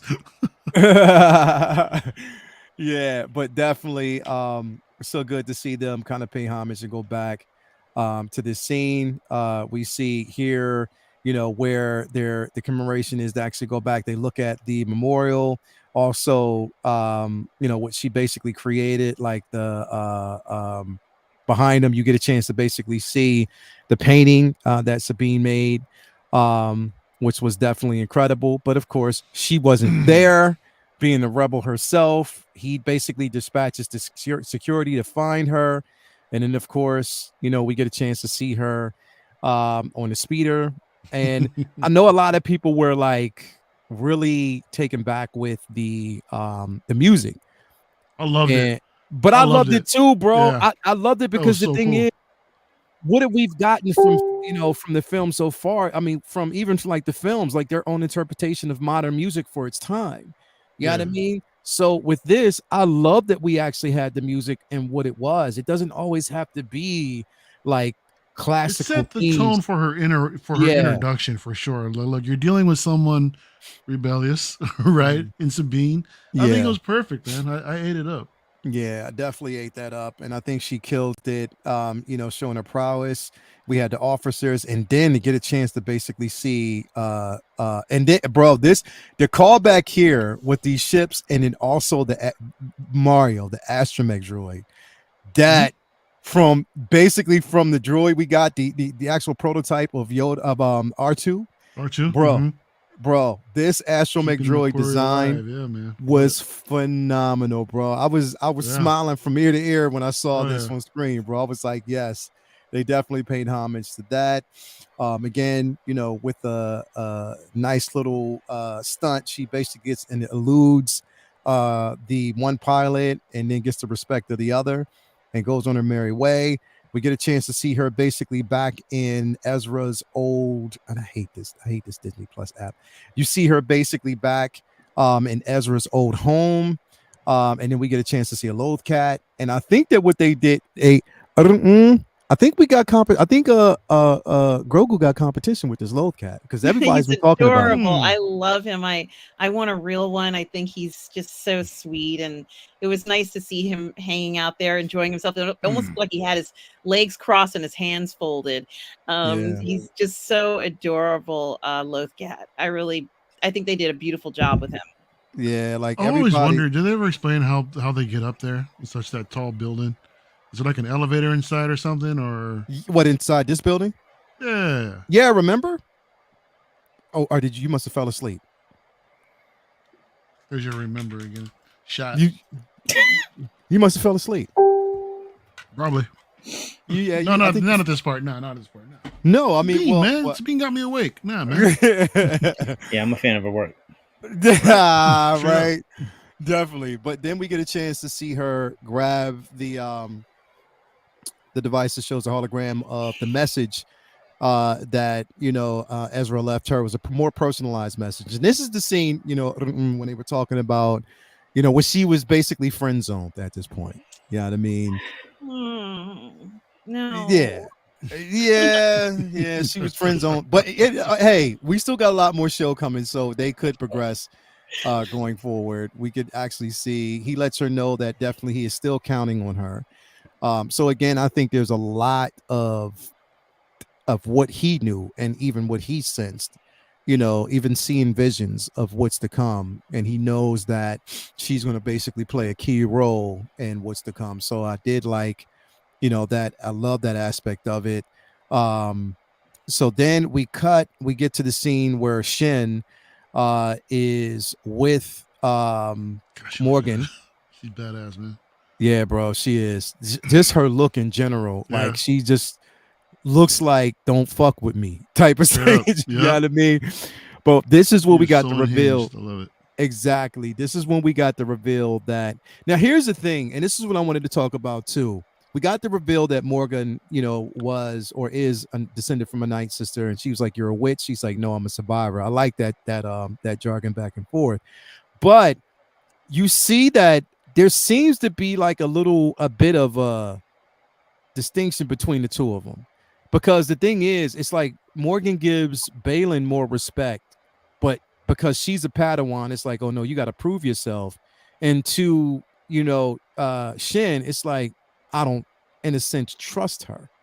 Like there's something about like there's like a trust between the both of them that's not there. Like they don't really trust each other. And you can tell that Shin doesn't take lightly to authority when asked to do certain things if it's not coming from her master. You know what I mean? So, and even when it is, what you say? And even when it is coming from her master. Yeah, you know what I mean? You can tell like there's a bit of, something that's going on there between the two of them. But of course, like there's jargon. She explains that, that uh Ahsoka has basically found, the device, the key. She dispenses she tells Balin to send Shin, to find Sabine, to retrieve the actual key itself. So she knows at this point where it is, and who has it, and what the plan is, what the plot is. So of course that happens. Then we actually see the next scene is when we actually get a chance to see the meeting between both Ahsoka and Sabine again after so many years, which was kind of an awkward moment. It was like one of those moments when you and your friend have to talk about some shit that went down, but it's like warming up to that moment where you're like, okay, everybody got to leave, or y'all don't even want to look at each other because y'all still pissed, sort of. That's what it felt like at this meeting. But it was nice to basically see it come to fruition and come together and stuff like that. Of course, Ryder lets her know that you want to listen to what she has to say, knowing that it deals with Ezra. And of course, we have Ahsoka who tells her she basically found the key that could possibly help find Ezra and getting back.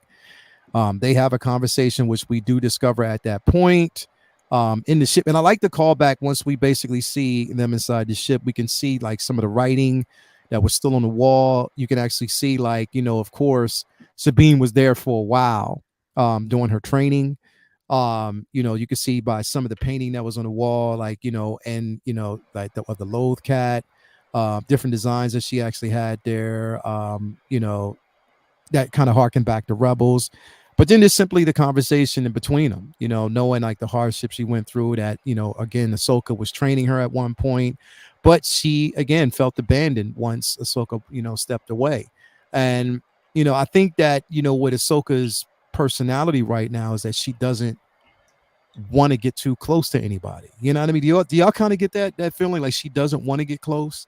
Like she keeps people at a distance? Ahsoka doesn't want to get close to anyone? Yeah, like it feels like she keeps people at a distance because she doesn't want to experience that level of loss again. I think that might just be between her and Sabine. She's already walked away from Anakin. She walked away from Sabine also. Yeah. So I kind of sense that hesitance from her wanting to come back. Yeah. Yeah, I think it's just them between these two. To be honest. Yeah. Yeah, definitely. But okay, so talking about this and talking about like just between the two of them, how do you guys feel about the potential of Sabine being Force sensitive? Do you think it's a problem? Do you think it's something that you didn't want to see with this series? I don't think it's anything we didn't want to see. I think it's just kind of confusing with the lore because we usually find Force sensitive beings at a young age. Mm-hmm. You know what I mean? It's just kind of strange just to see like someone who's like matured in their, well, I don't say matured, but further along in their adulthood suddenly become Force sensitive in a sense. I know we saw it with Rey, in The Force Awakens. Mm-hmm. But she kind of alluded to that. I guess that was kind of always there, in a sense. Mm-hmm. And spending time with Sabine across all 4 seasons, in Rebels, it was kind of, if it was there, it was very subtle, like you mentioned. That most people probably missed it. Yeah. But from what I remember was just her struggles with the Darksaber, and I thought about maybe then, but I don't know. To me, it doesn't matter. If she is, she is. That's cool. Yeah. And I really didn't realize too that was Ezra's lightsaber that she modified. Yeah. So that's put her own spin on it too. That's pretty cool. Yeah. But it doesn't bother me none. I know for some they're kind of taking it out. They're kind of taking it out of hand, but I don't think so. We got Ray from Hogwarts Talk. He said, Lael, I feel she is very cold. She doesn't have that smiley attitude. I'm missing that concept of the character. Yeah, I think, again, like I think she's hardened by experience. A lot of, and also regret. Because I definitely feel as though that she still regrets and feels as though that she's partly responsible for Anakin's turn because she should have been there. Or she felt as though if she was there, possibly, that she could have helped or prevented him from converting at that point.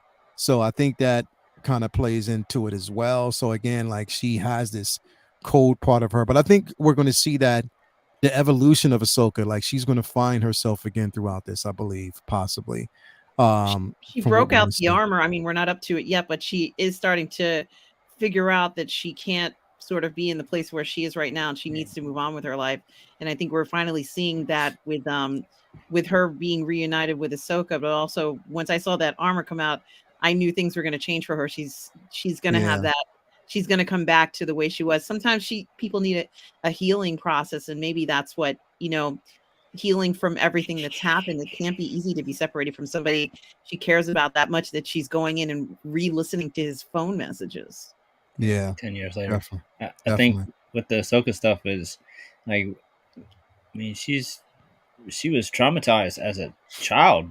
I mean, she was raised by a cult in a way and then kicked out for something she didn't do. And then when they forgave her, she was like, "No, fuck y'all then." And then after that, her the one person who had her back and who she still loved, fucking became the most evil person in the world. Yeah. How would you still be jokey? Nah, your life is fucked up after that. I mean, it's amazing she didn't turn evil after that. She went through a lot. And then everything with the rebels and with Thrawn and with Ezra, and then it's not really a surprise that Ahsoka has attachment issues and commitment issues. She's not comfortable in situations she's not comfortable. Yeah. So that's her MO, and I think that's I mean, she didn't want nothing to do with Grogu for the same reason. She was like, "Nah, I ain't trying to have somebody I care about again. I don't want to be responsible for anybody else but me." I think that's what happened with Sabine. She didn't, fear of losing somebody just made her scared. That's a big running theme with the mythos in general. And with as for Sabine being force sensitive, I don't necessarily know that or feel that she is force sensitive, and it's a very weird and interesting take on being a Padawan who's not force sensitive and just being trained in the ways of lightsabers and Jedi tactics without actually having the force. But I think that the the the gap that bridges that, like we've seen with Mando a lot, is the fighting prowess of Mandalorians in their armor. So you combined her, fighting, acumen that she's was trained and is, I guess, still needs more training with Ahsoka with a lightsaber, combined with having armor and gadgets is what's going to maybe level the playing field to make up for not being able to use telekinesis and or be as fast and as strong as a Jedi. So I think that we'll see that kind of close the gap and make her more competent in battle with against someone who has as good a fighter as Shin. Which we know we definitely will see a rematch with that. Going forward, we basically see that Ahsoka steps away because she gets called away by Hu Yang. Sabine asks if she can actually take the key with her to a different place so she can kind of just hone in, study it, and much more, and focus and concentrate. Ahsoka lets her know, well, nah, because it's more at stake than just finding Ezra. We don't want to start another war, so therefore the key has to stay here. Of course, Sabine does her own thing. She takes the key and she jets out to go to her own place. Now, this particular scene right here was so dope. For everybody who is a Star Wars, Phantom Menace fan, it was a callback to Maul, the scene with Maul, and the probe droid itself. I remember. You remember? Mara said, "I've seen that movie." Hell yeah, bro! But it was definitely a nice callback. And again, bro, like I was telling everybody in the very beginning, I was like, yo, Shin is going to be that interesting character for me. She's going to be that one that I'm so interested in because of the mystery surrounding the character. And I think that she's been so well placed this entire time. And then to have her with this scene harkening back, of course, she gets the message from the droid that Sabine actually has the key and she's going back. Of course, Sabine, it takes her a while to kind of figure it out, but she does figure out that there's, three faces. And there's like the emblem that is sort of like a Celtic emblem that's actually on the key itself, which she finds out that it needs to be aligned itself to really create. Now, my thing is, again, when we say it basically aligns as three faces, it takes three to really find. We had, of course, Sabine, who opened the key first, which she actually opened it, and then we actually get to, of course, the night sister herself, Morgan, who activates the key as well. So again, there's a lot there behind Sabine that I don't want to kind of, but there's a lot more. I think she's sensitive to something. You know what I mean? Because she's smart enough not only just to find it, but again, being able to do what she did at this scene was incredible. But anyway, she opens really it. good at Rubik's cubes. Yeah, right. Really good. But I mean, she is intelligent, smart. She does design weapons. We do know that. But really smart. Of course, Ahsoka's like, yo, she took it against my will. She's like, why? You should take that shit. You know what I mean? You said pause. Yeah, she's like, she took the star map, that is, after I told her not to. Again, Hera reminds her that, she is rebellious. You knew where you were getting to when you basically took her as your Padawan, her being a Mando. And she's like, she thought she would change. Of course, she reminds her, like, even your master might have had a hard time with you, which again, it struck a nerve with her. You know what I mean? At this point, I have a question. Yeah. And excuse me for interrupting. No, go ahead. So when Ahsoka retrieves the Wayfinder, the droids that are coming after her are droids that are following her, or were they already at the temple? They were following her. They were actually sent to dispense. Yeah, they were sent. Okay.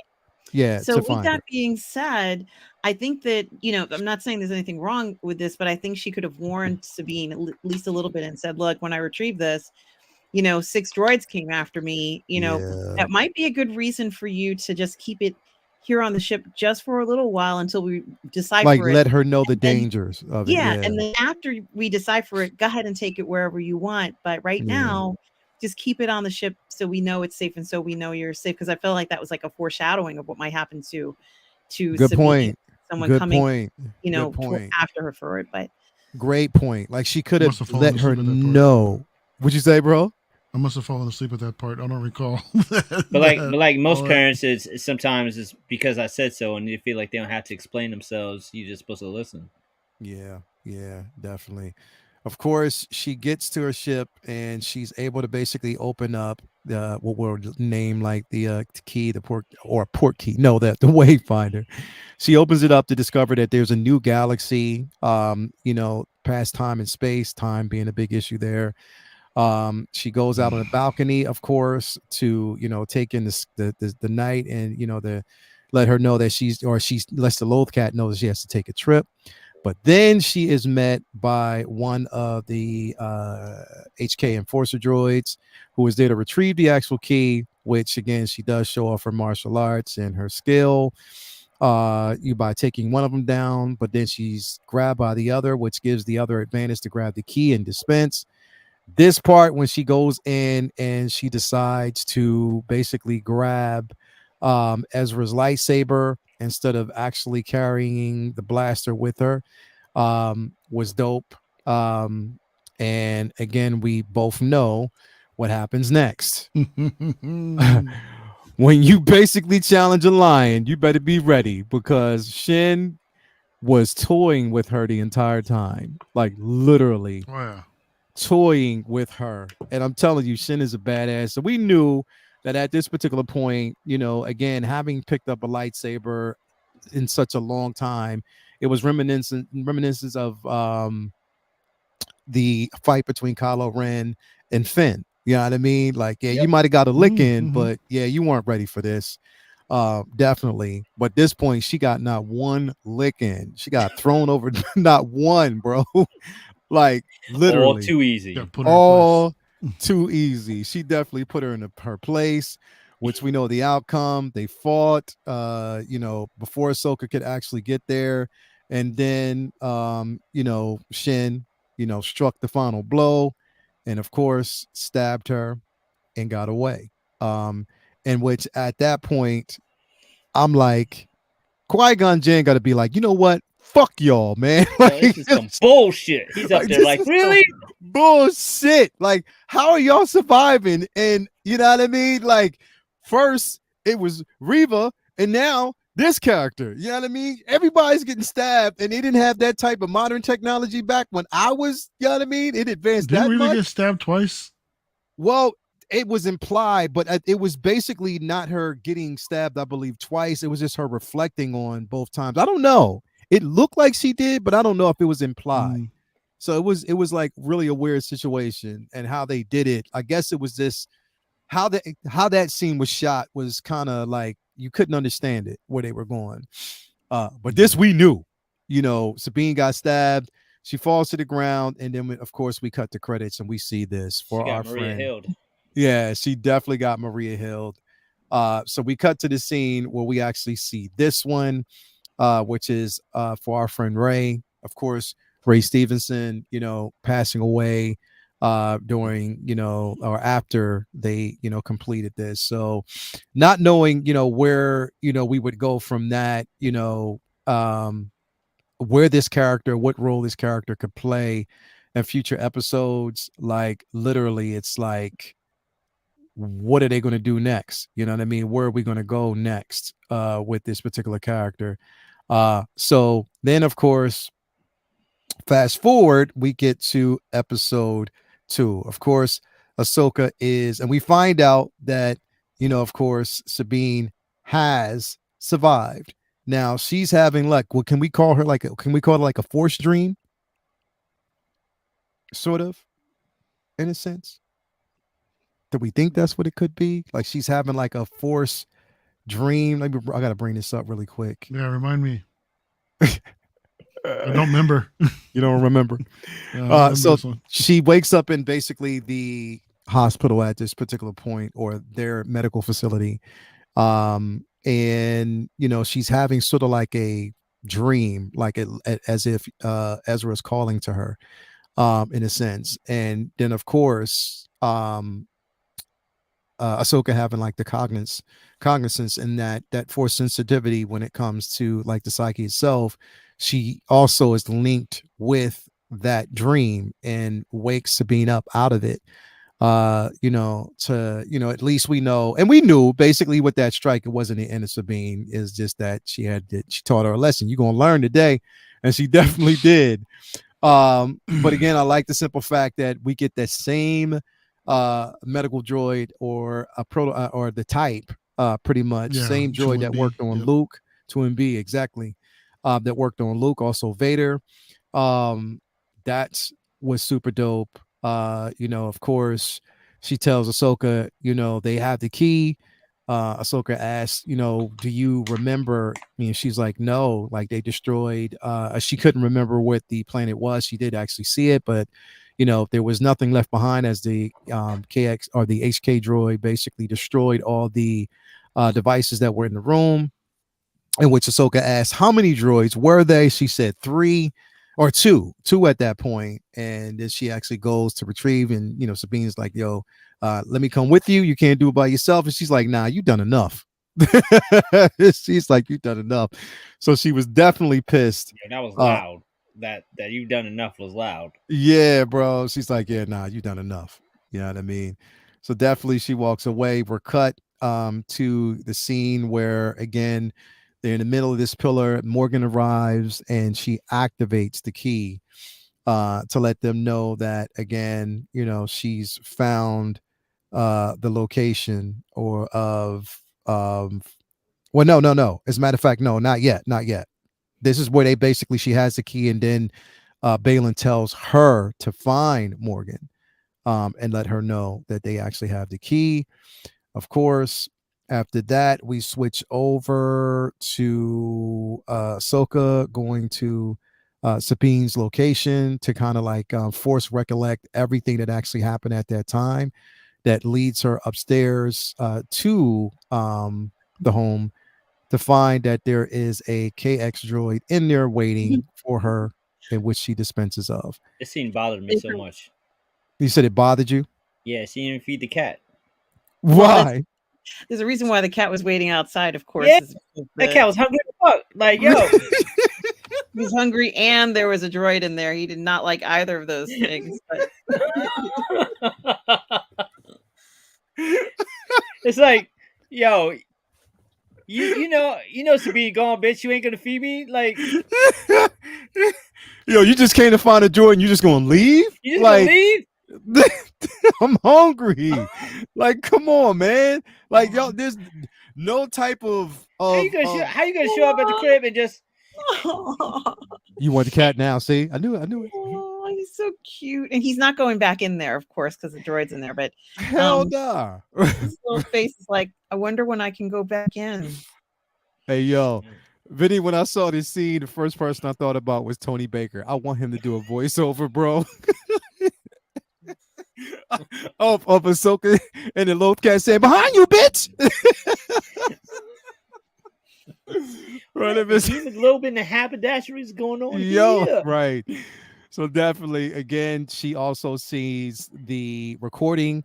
She dispatches with the KX droid and takes the head back to the medical facility, in which we have Sabine redeeming herself by, figuring out that she could go through the droid's memories to find out the location and, basically where they were or where the droid was last. And she does it. Hu Yang's like, yo, you about to blow us up. You know what I mean? So she definitely figures it out along the way, in which at that point, both Hera and, Ahsoka figure out that, the droids themselves were dispatched from Corellia, which who we know was from there, Mario, whose home it was? Han Solo. Exactly. Captain of the Millennium Falcon. Captain of the Millennium Falcon. Exactly. That's what I am talking about. So definitely,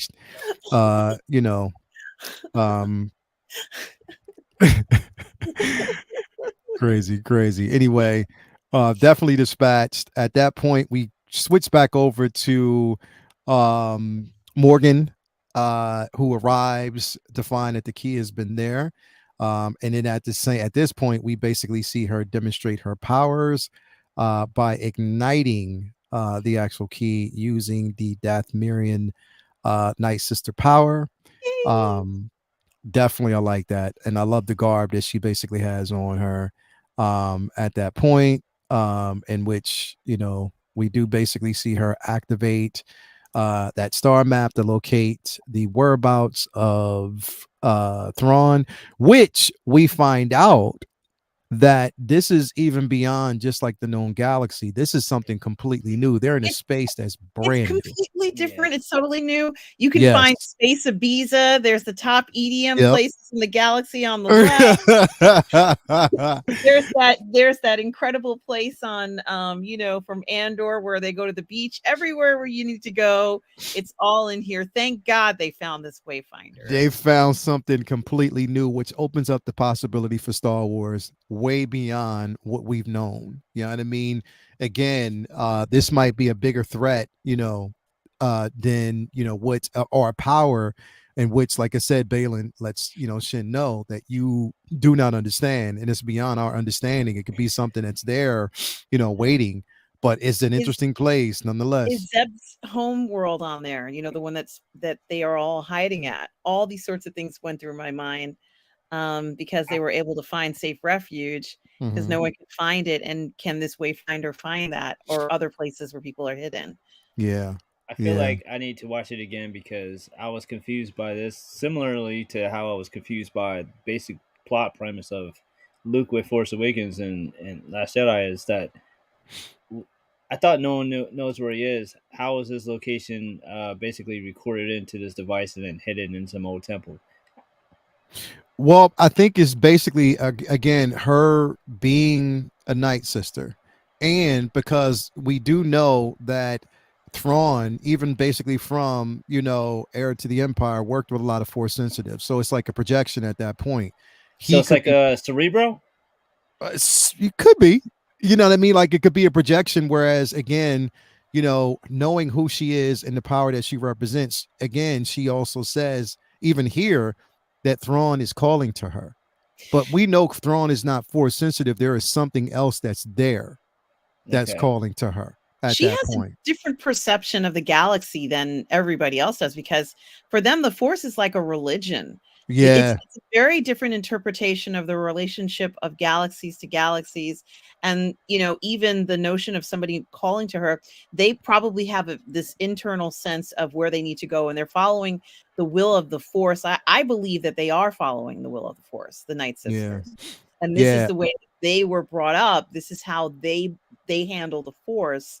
And such as that, you know, she's going to be doing things like this. I don't think a Night Sister can sit still and do nothing. I think that they were a very active community that interacted with the galaxy for so long, that what she's doing is 100% natural. She probably wants to naturally explore. She's going to see Thrawn, but there is something calling her. I do believe that there's this and it is maybe force based as to why she needs to go see Thrawn. We don't know why exactly, but I think it is very interesting that she used those words, Leo, that it is calling her. And that is really, I don't think it's sort of like a phone message. I think it's something more in perhaps important to her species as well as his. So it is going to be very interesting to see what happens when they finally reunite. Because we know that this device itself was created by the Night Sisters. You know what I mean? Basically, it was created by them. It is a point of direction towards the galaxy itself and beyond. Now, again, they are, and keep in mind, like I said, the Night Sisters are force sensitive. They just use the force a different way. You know what I mean?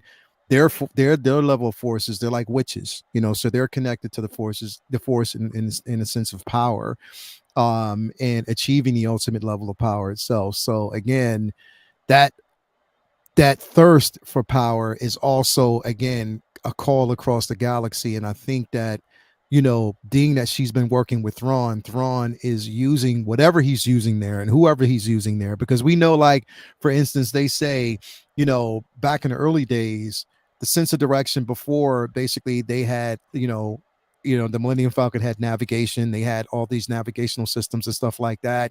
Before they had that, when they were basically jumping through hyperspace, they used force sensitives as a sense of direction. So basically, they didn't end up crashing into a star or a planet or anything like that. It was like a lot of cognizance, like they could see things before it happened. So letting them know that, all right, when you go here, these are their coordinates. This is what you want to actually key in to get to where you need to go, because they were that strong and much more powerful in the force. So again, he's using whatever he's using there to project back to her for her to get to him. It's confusing as fuck, but that's what it is. If that makes sense. It does. It does? Yeah. To catch a replay on that one. Say it like the Night Sisters. Yeah, the Night Sisters. So definitely. But again, Morgan, you know, basically wants to know that Morak, that basically he's on Corellia helping to oversee the theft of that huge hyperdrive that they're going to retrieve, in which Balin sends Shin to go help Morak. And I know she's like, motherfucker, you keep sending me everywhere. Why don't you go your damn self? But he sent her everywhere but to Justin's for some cheesesteak. Yeah, right. Cheesecake. Exactly, go get some cheesecake from Justin's. Right, definitely, the bro. styling of her is just perfect. What they did with Shin, she's so put together, so well organized. She's dedicated. She looks very, like, her look is very balanced. Yeah, perfect girl from Mario. Yeah. Well, I've never seen such a perfectly situated new character like this, where everything matches, like even from the colors to the proportion of the clothing. She's just absolutely perfect. I think that she's such an excellent example of what we're kind of expecting from this level of Star Wars. To have a character that looks like they have meaning and they're dressing a certain way and why. She has it all. And I think that type of balance is what makes us excited when we see new characters. Oh, we're going to see so many Shin cosplayers. Yeah. And you know what? That was my next point. So check this out. You know what's going to happen next, right? Yeah. So they're going to get a Shin that's going to be walking through Disney, and Mario's going to walk up to him and be like, you know my name, right? You know who I am, right? I kind of run things here, so he's like, he's come on. Hey, come over here. Let me talk with you. Yeah, man. Hey, Ahsoka just showed up. I gotta go see her now. So, Right? Yeah. I'll stay awake this time. Yeah. This Hell yeah. But definitely, so they arrive. So we get a chance to see Corellia. Now we see like a more polished Corellia compared to how we've actually seen it in the past. You know what I mean? Because Corellia was like a bum spot for a minute, bro. But it's looking good now. Like it's looking a little bit better. We see seaports, look a bit more polished, a little bit better. You know what I mean? It's not like a bum ass place anymore. But again, they arrive to basically find out that again, this is basically being ran by ex Imperial officers, or not officers, but individuals who've actually worked with the Empire itself. So they're reformed, which is a red flag because you already know that some of them going to turn. Come on, man. It's just basically the way it we is. saw a hint of this in and was it Andor or was it Mandalorian Part 3? Mandalorian, yeah. Where on Coruscant they had that recovery program for ex-Imperial officers and how that was going down. So it seems like it's galaxy wide.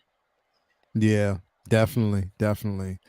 So yeah, we get a chance to see it, and they talk to this cat who definitely is a weasel because he's all in it for the money. He doesn't care about anything else, but we know there's always an ulterior motive. He's the Giuliani of this planet. Yes, I said it. So so again, we basically see them, asking questions or what's going on. We need to basically take a look at the records. He's like, well, those are classifieds, or I'm busy right now. And she was like, well, we can find a more formal way to get the information, in which when he hears that coming from, General Harris and Dula, he's like, yeah, let's just, call it up and just get this over with. So of course, now there's one shot in here that some guy, I was following this on Instagram. I wanted to see, here it is. If I can get to it. Really? Are you gonna bring this up? Did you see it? Earlier, bro? I saw it. You see it earlier? The memes are out there. Yeah, bro. I got it. Right there. there. It is. There it is. That's There it is. like, There it is. Bro, the dude sound like Jay. I thought it was Jay.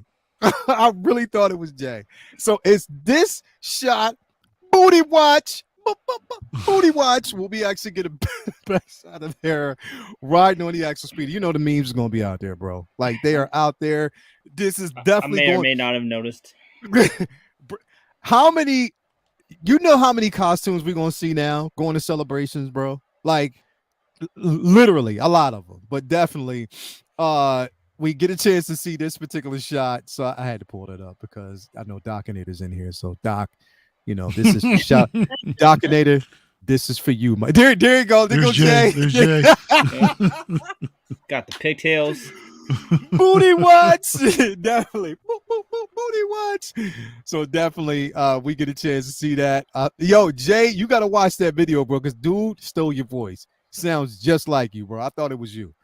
But definitely, so we get this particular scene here where they're riding through the port, asking a couple questions to try to find out what is going on. Then her, of course, is asking Ahsoka if she's willing to take on Sabine as a Padawan again, and she's like, she's not ready. And of course, Hera's like, well, what makes one ready? And she was like, you just know.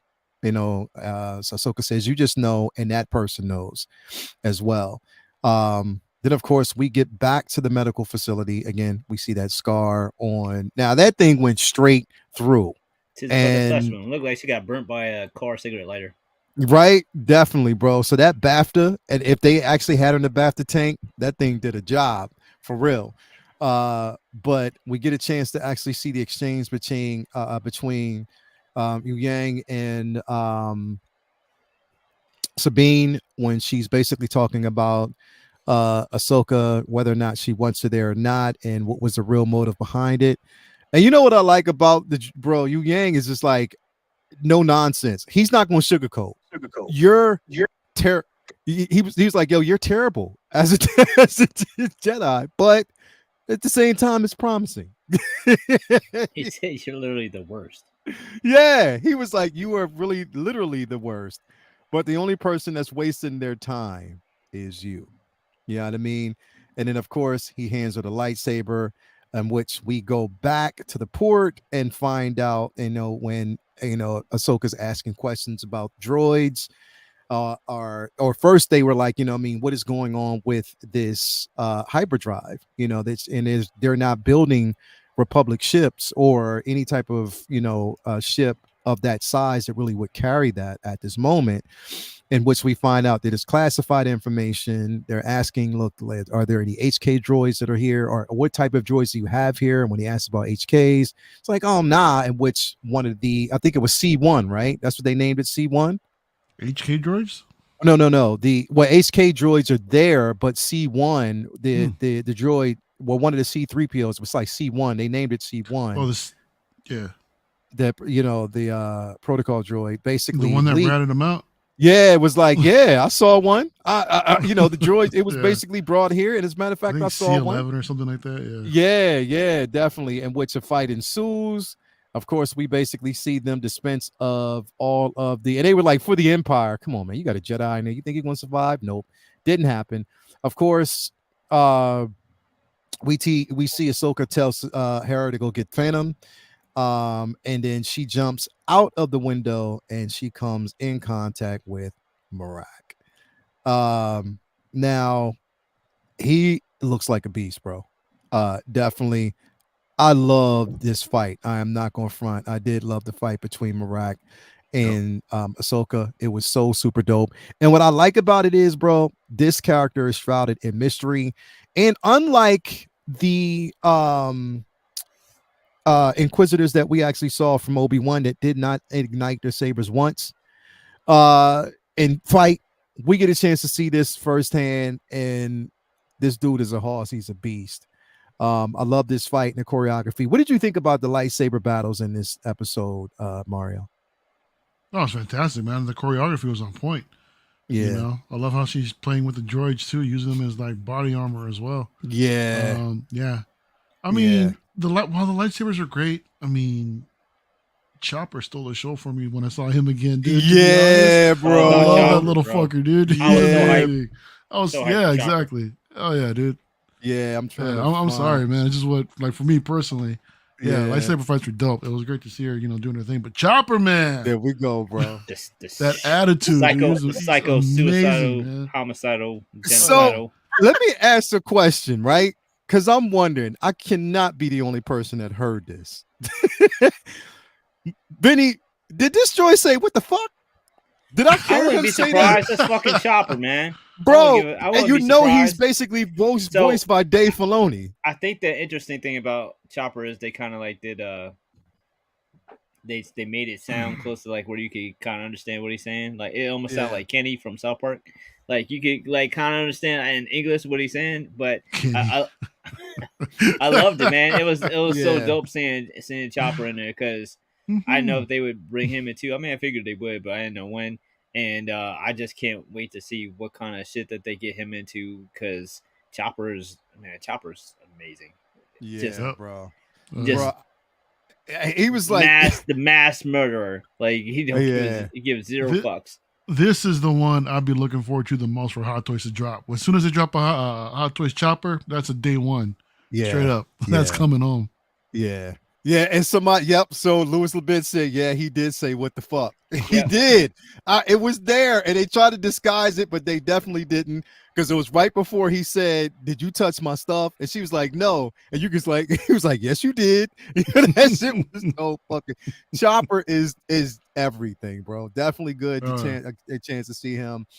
We got a $5 super chat by Darth Plato. There is a legit criticism of the Ahsoka show, but it's been a positive experience, so. Yeah, definitely. Can I just say I love that Yvonne Craig avatar? Yeah, let me see. Batgirl. Look at that. 66. Yeah, definitely, bro. Definitely love that. Pulling on my heartstrings. Yeah, definitely. And definitely the droid arm flex at the end when he actually.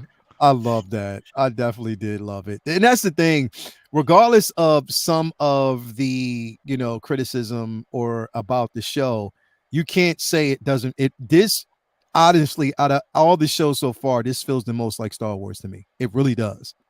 It does. It feels the most like closely related to Star Wars to me.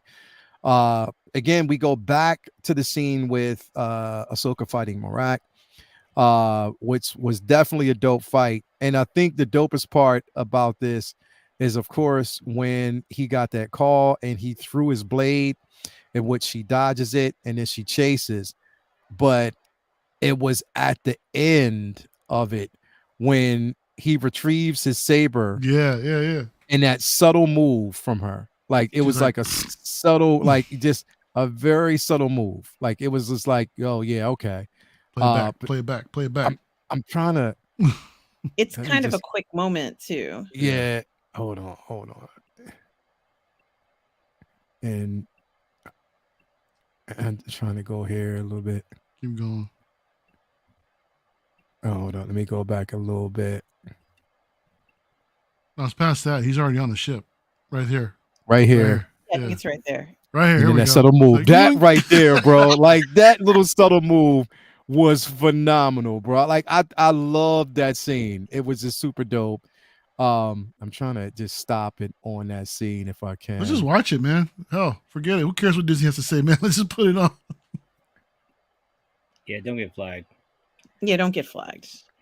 There we go. Look at that. That subtle move, bro. It was just like that subtle move was just like, yo. She didn't even flinch. That's how powerful she is, bro. Like literally, that is how powerful she is. Yeah. But again, we get that we get the call that Chop has actually placed a beacon on the actual ship itself. So they're able to basically track where it is going. And then we basically flash back to Sabine, who decides to pull out her armor again. Yes. And we see her with the Mandalorian helmet, of course, with the vibro blade. And then, of course, we go back to the scene where she decides to cut her hair once again. And what I like about this scene, if I can get back here real quick, is this scene right here. Because this is definitely paying homage back to Kanan off of Rebels when he did the same thing. The meditation before you cut off the hair. And of course, we get the Sabine that we know and love. She calls Ahsoka to let her know that she is ready. What she say?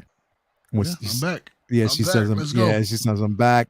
And then this is shot by shot a beat from the last episode of Ahsoka. Now, even though, I mean, not Ahsoka, but Rebels, even though we did not get the Ahsoka the White, still, and what even they explained was it wasn't actually the white we received, and it was reflection.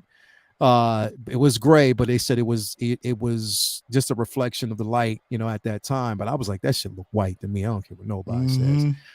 But still, beat by beat, I love this shot. I love the simple fact that Ahsoka arrives. This is the same thing that we actually seen from that last episode. So we know that time had passed in between from what we saw from Rebels. There was a lot that actually transpired. Yeah. And that Ahsoka did take her on as a Padawan, but now we see her accepting her back in the fold again. And again, they get the call from her that they have the tracking location of where Morgan is and what is being created right now, which I did love. That big ass ship, it looked incredible. And then, like I said, this gold platform where you actually get a chance to see those droids, those golden droids. I definitely love this, which they're basically creating a ship that can fold and bend time. That's what it looks like, to travel through to the unknown galaxy to find Thrawn. And then at this particular point, she's tells Balin, well, you know what you have to do, which is basically kill. He says killing Ahsoka would be a tragedy or a shame. a loss, so you can tell there's a bit of hesitance there at that point. And I think Morgan senses it. And even Shen is like, what the fuck? Like, what's going on with you? So again, like you said, Vinny, it's like that teenage rebelliousness. Like, yo, I'm here for the long haul, but like, are you having second thoughts? So I gotta help put you in your place and let you know what we're here for. What did you think about this scene? I loved it. I love the kind of am- ambiguousness of Balin being hesitant to take Ahsoka out because to the at face value it's just a respect thing because he sees her as more of a peer than an enemy, but of course you can read into it, whether he may flip later or that he may be sympathetic to their cause on the low, or Yeah. but even if he was, he would probably wouldn't question it. So that to me kind of cancels that out. But of course, people are going to run with that theory, and I like Shin kind of like questioning him, questioning. You know what I mean? So um, it's a lot of kind of battle of wills, and Uh-huh. like everybody in the show is just button heads with everybody who they're working with or against. So Yeah. I kind of like that. I kind of like that. You don't really know where everybody stands, and it feels very reminiscent of the era that they're in. Whereas Yeah. like the Empire is gone, but like it's chaos in a way. So Yeah. it's like everybody's just kind of just figuring out what to do now from whether it be the New Republic or the First Order or Resistance or the new Empire, Galactic Empire. Like it's kind of like there's so much in motion. So I really like that of it. I like the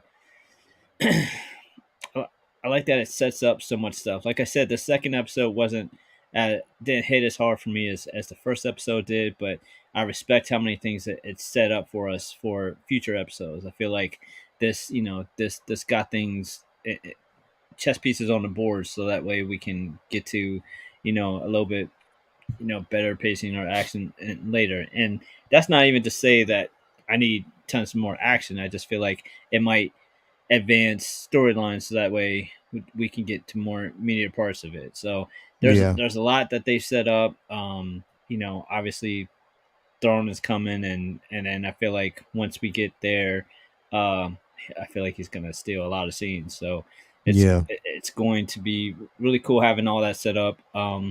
Yeah. So I mean, to say I can't wait for more is drastic understatement. Definitely, definitely. Seeing Morgan, you know, at the helm of this ship at the moment, like again, like it makes her such an interesting character because again, she's, for right now, she's taking on that leadership role, that second in command role, below Thrawn, to make sure things go according to plan. And we know that basically she was at one point in charge of that port before, during the Empire, of building, more freights, more ships, with the power, to kind of adapt through hyperspace, stuff like that. But now knowing that, again, technically savvy, intelligent, and she's a nice sister, it's like going into like these next, episodes and stuff like that. You think we're going to see like more of a transition of power with this character? Like, you think Morgan is going to basically take on a lot more power than she can even possibly imagine? I think she's had the power all along. I think that she, as I said before, she was running it from behind closed doors, Mhm. and she was just waiting for the prison break. But she was probably sending out messages, because these new prisons don't have the same amount or decent security. She can go ahead and just send stuff out. I mean, it's not going to be sort of like, stuffing it into open cavities or anything, but I think that she had the ability to run things all this time. And she was just, counting the days for when someone was going to, do the prison break scene. And, it was somewhat of a less melodramatic prison break scene because she knew she was getting rescued.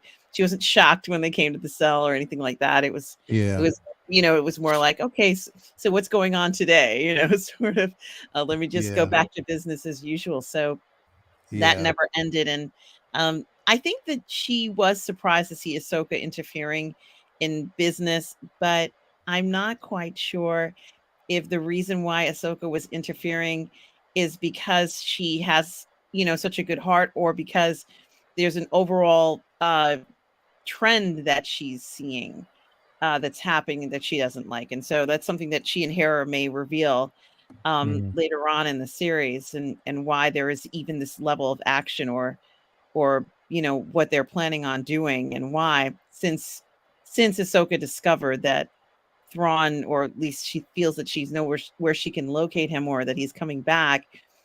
It is going to be very interesting. She's suddenly now become this focal point, where she may not have been a focal point for anybody in right now, but now Yeah. cross paths with Elspeth. I don't see how she could turn that down. And Elspeth might sense something else going on with Ahsoka, and perhaps they want to sway her to their side. I mean, I'm sure Elspeth doesn't think that would ever happen, but at the same time, if the other gentleman is having hesitance at harming Ahsoka, for all we know, Elspeth might have some resistance to harming her too. I mean, maybe they don't want to get rid of her necessarily. Maybe they feel that she sometimes gets involved and gets distracted and pulls a lot of resources away from what they want to do, and they can kind of operate in the galaxy without her prying eye. But now it's too late, like this prying eye is there now, and I think it's gonna become something. It's the ball set in motion, and there's nothing they can do to avoid it. But I think that the apprentice, she doesn't want to get involved in these big skirmishes. I think that's why, might be something else that she's not that excited about confronting Ahsoka, who's legendary, right? She's a legend. Everybody knows who she is.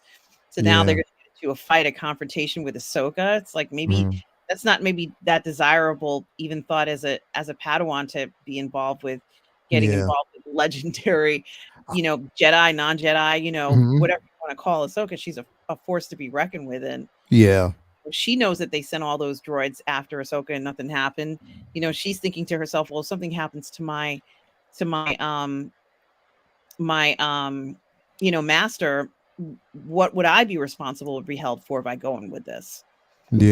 Definitely. And Elspeth expect me to follow through and possibly kill Ahsoka or Sabine. At least, she's had to take one blow against Sabine, but Sabine isn't exactly the same thing as going up against Ahsoka. So this is going to be very interesting. Ahsoka says she likes to go where she's needed. And, this might be one of the biggest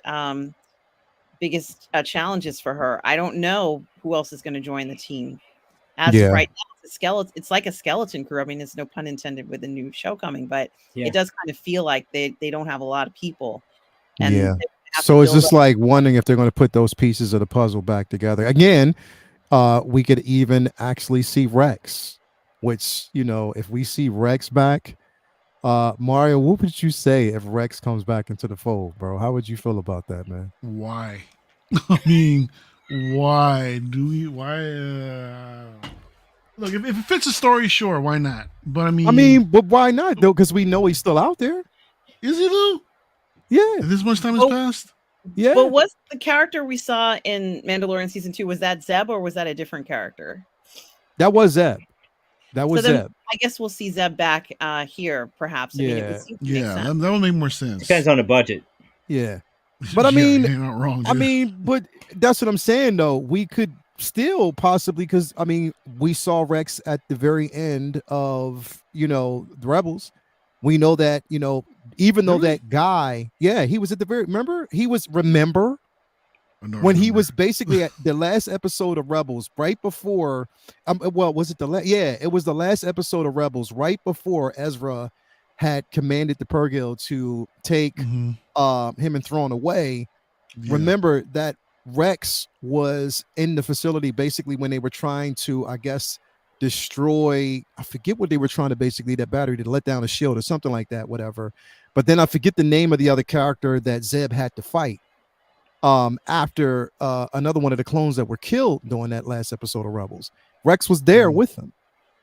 You know what I mean? So that's what I'm saying. Like, there's a possibility we might see him again. Sure, if the story fits for it, then bring it in. But I just find it fascinating with just the current crew right now where I wouldn't mind, just seeing what their story's about instead of just, Yeah.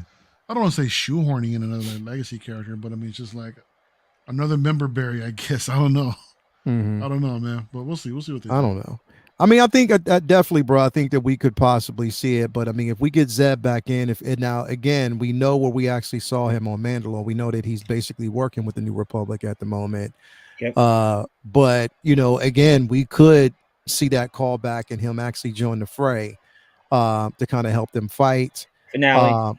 Yeah, more so in the finale, we'll probably get that, again. But again, we're just following this journey right now to see he fought on on Lothal with Sabine and Harry. Yeah, definitely did. Thank you for that, swagger like us.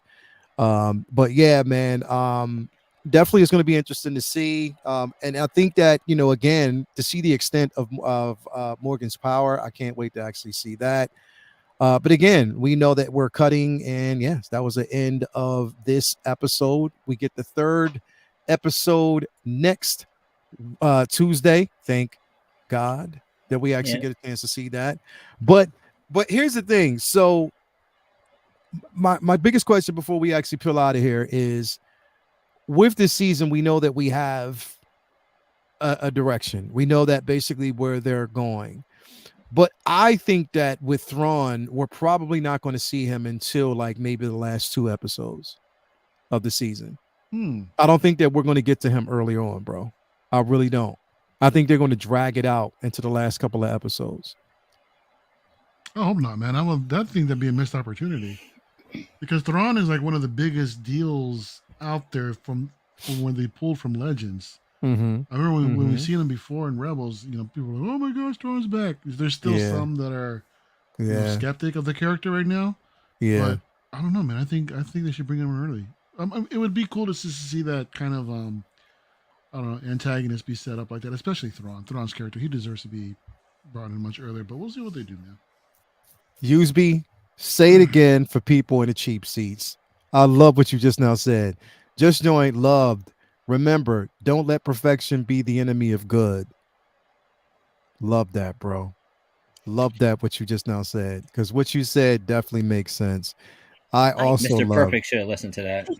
right, bro. I absolutely love both episodes. Would you say and I'm sorry to interrupt, guys. I wanted to say that I think that this particular series is going to be showing us different sides of the Force again, and we haven't had necessarily that too much since the Clone Wars, where we explored different elements about the Force. Seeing the Night Sister activate something, I've never seen a Night Sister do that.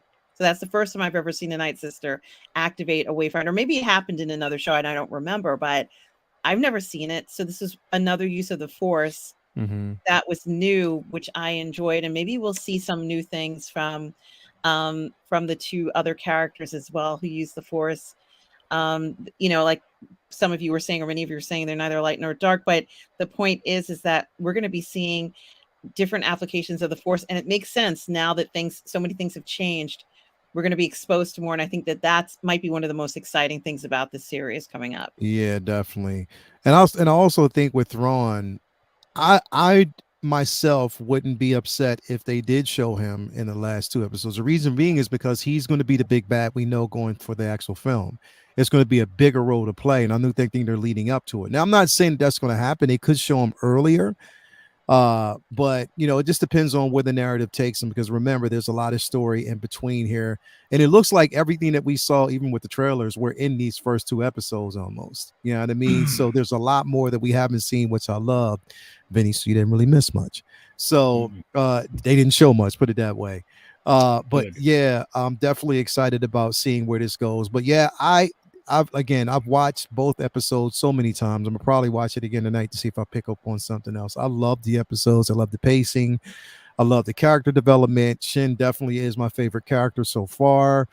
I think that we're going to see the less reckless version of Sabine going forward, and I also think that we're going to basically see a bit of a change in Ahsoka going forward.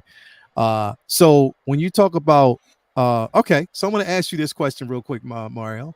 When we talk about member berries, are you opposed of seeing Anakin one last time?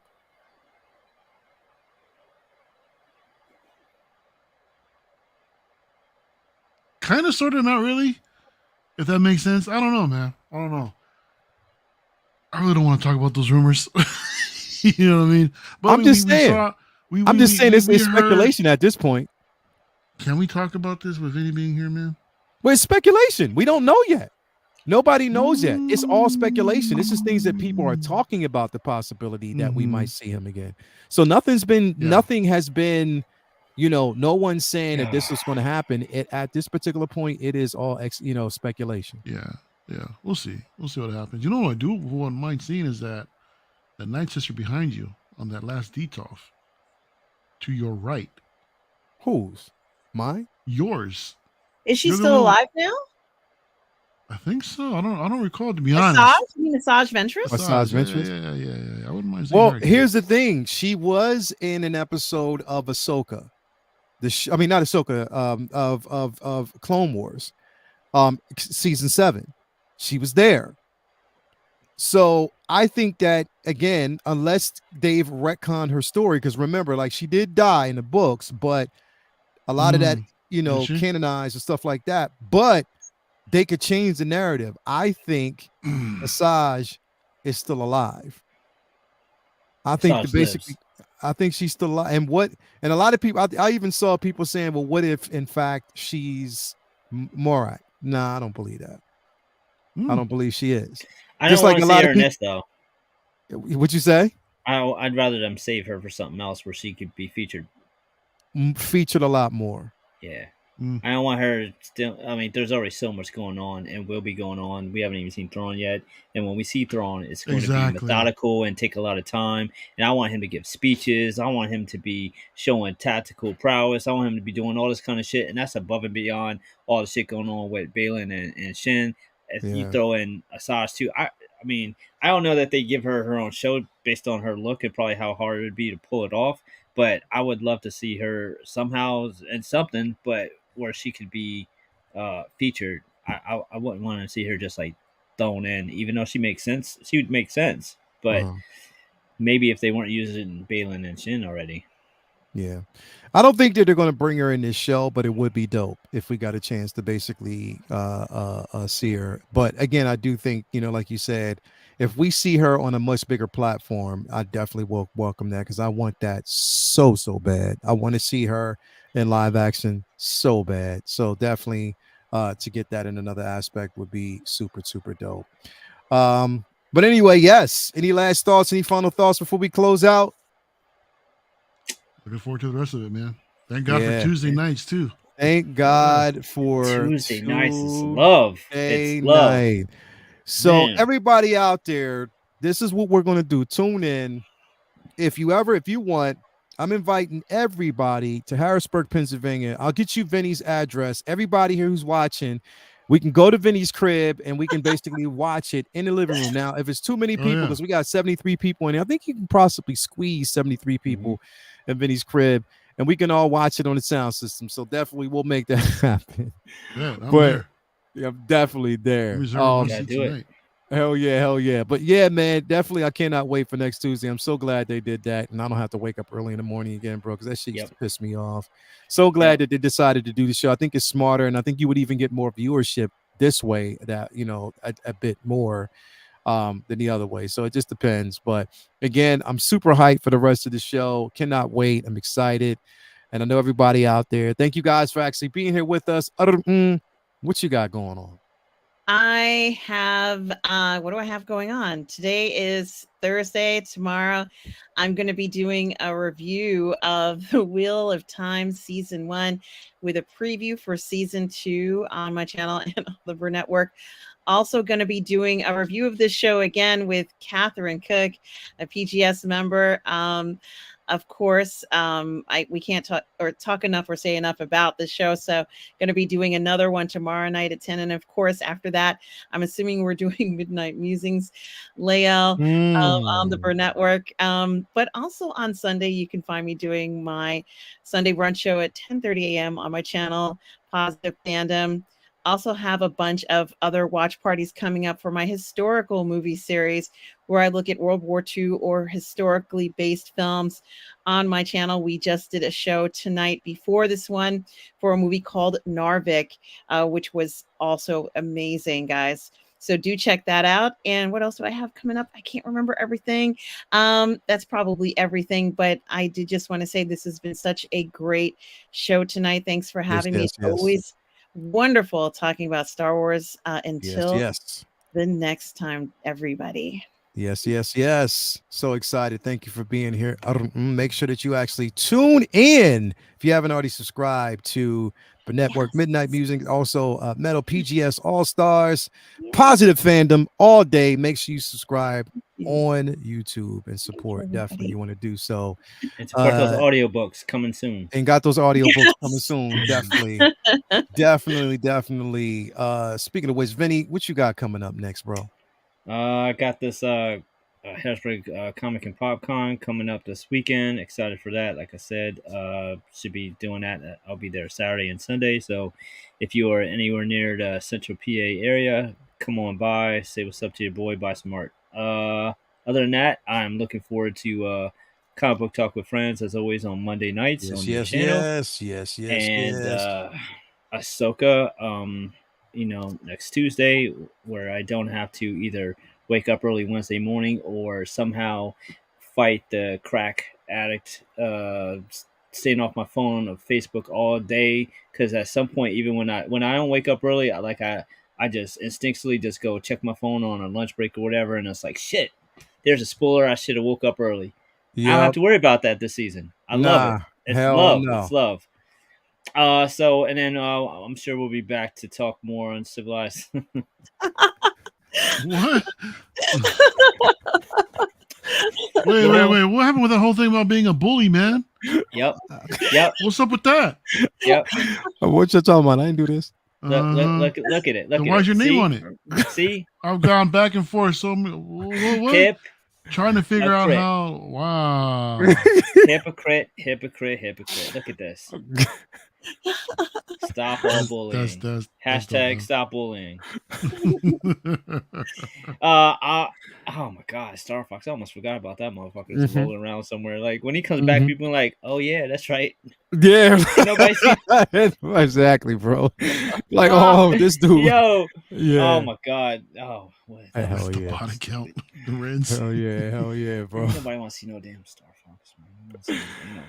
Anyways, yeah, and then we'll be back here to talk more Ahsoka. We'll have a much shorter episode, so we'll probably have a little bit less time to talk we just about covered it, so. 2 episodes. Yeah, 2 episodes. So yeah, that's a lot. Yeah, man, that's about it. Happy to be here always, bro. Yeah, definitely. Thank you for being here as always. Make sure you follow Vincey Dunn Art on Instagram. Definitely, you'll have all the link to his store. Make sure you go ahead and support those prints. If you haven't already, make sure that you do. And last but not least, you know who it is. El Professor, bro. What you got going on, man?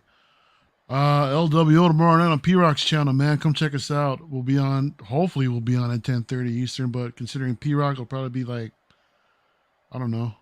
Or not 10:30 Eastern. 10:30 Eastern? Yeah, 10:30 Eastern. It'll probably be like midnight for y'all. By the time we show, who knows? We'll see what happens, man. Monday night Profi Chat, dropping 9:30 Eastern time. Come check us out over there.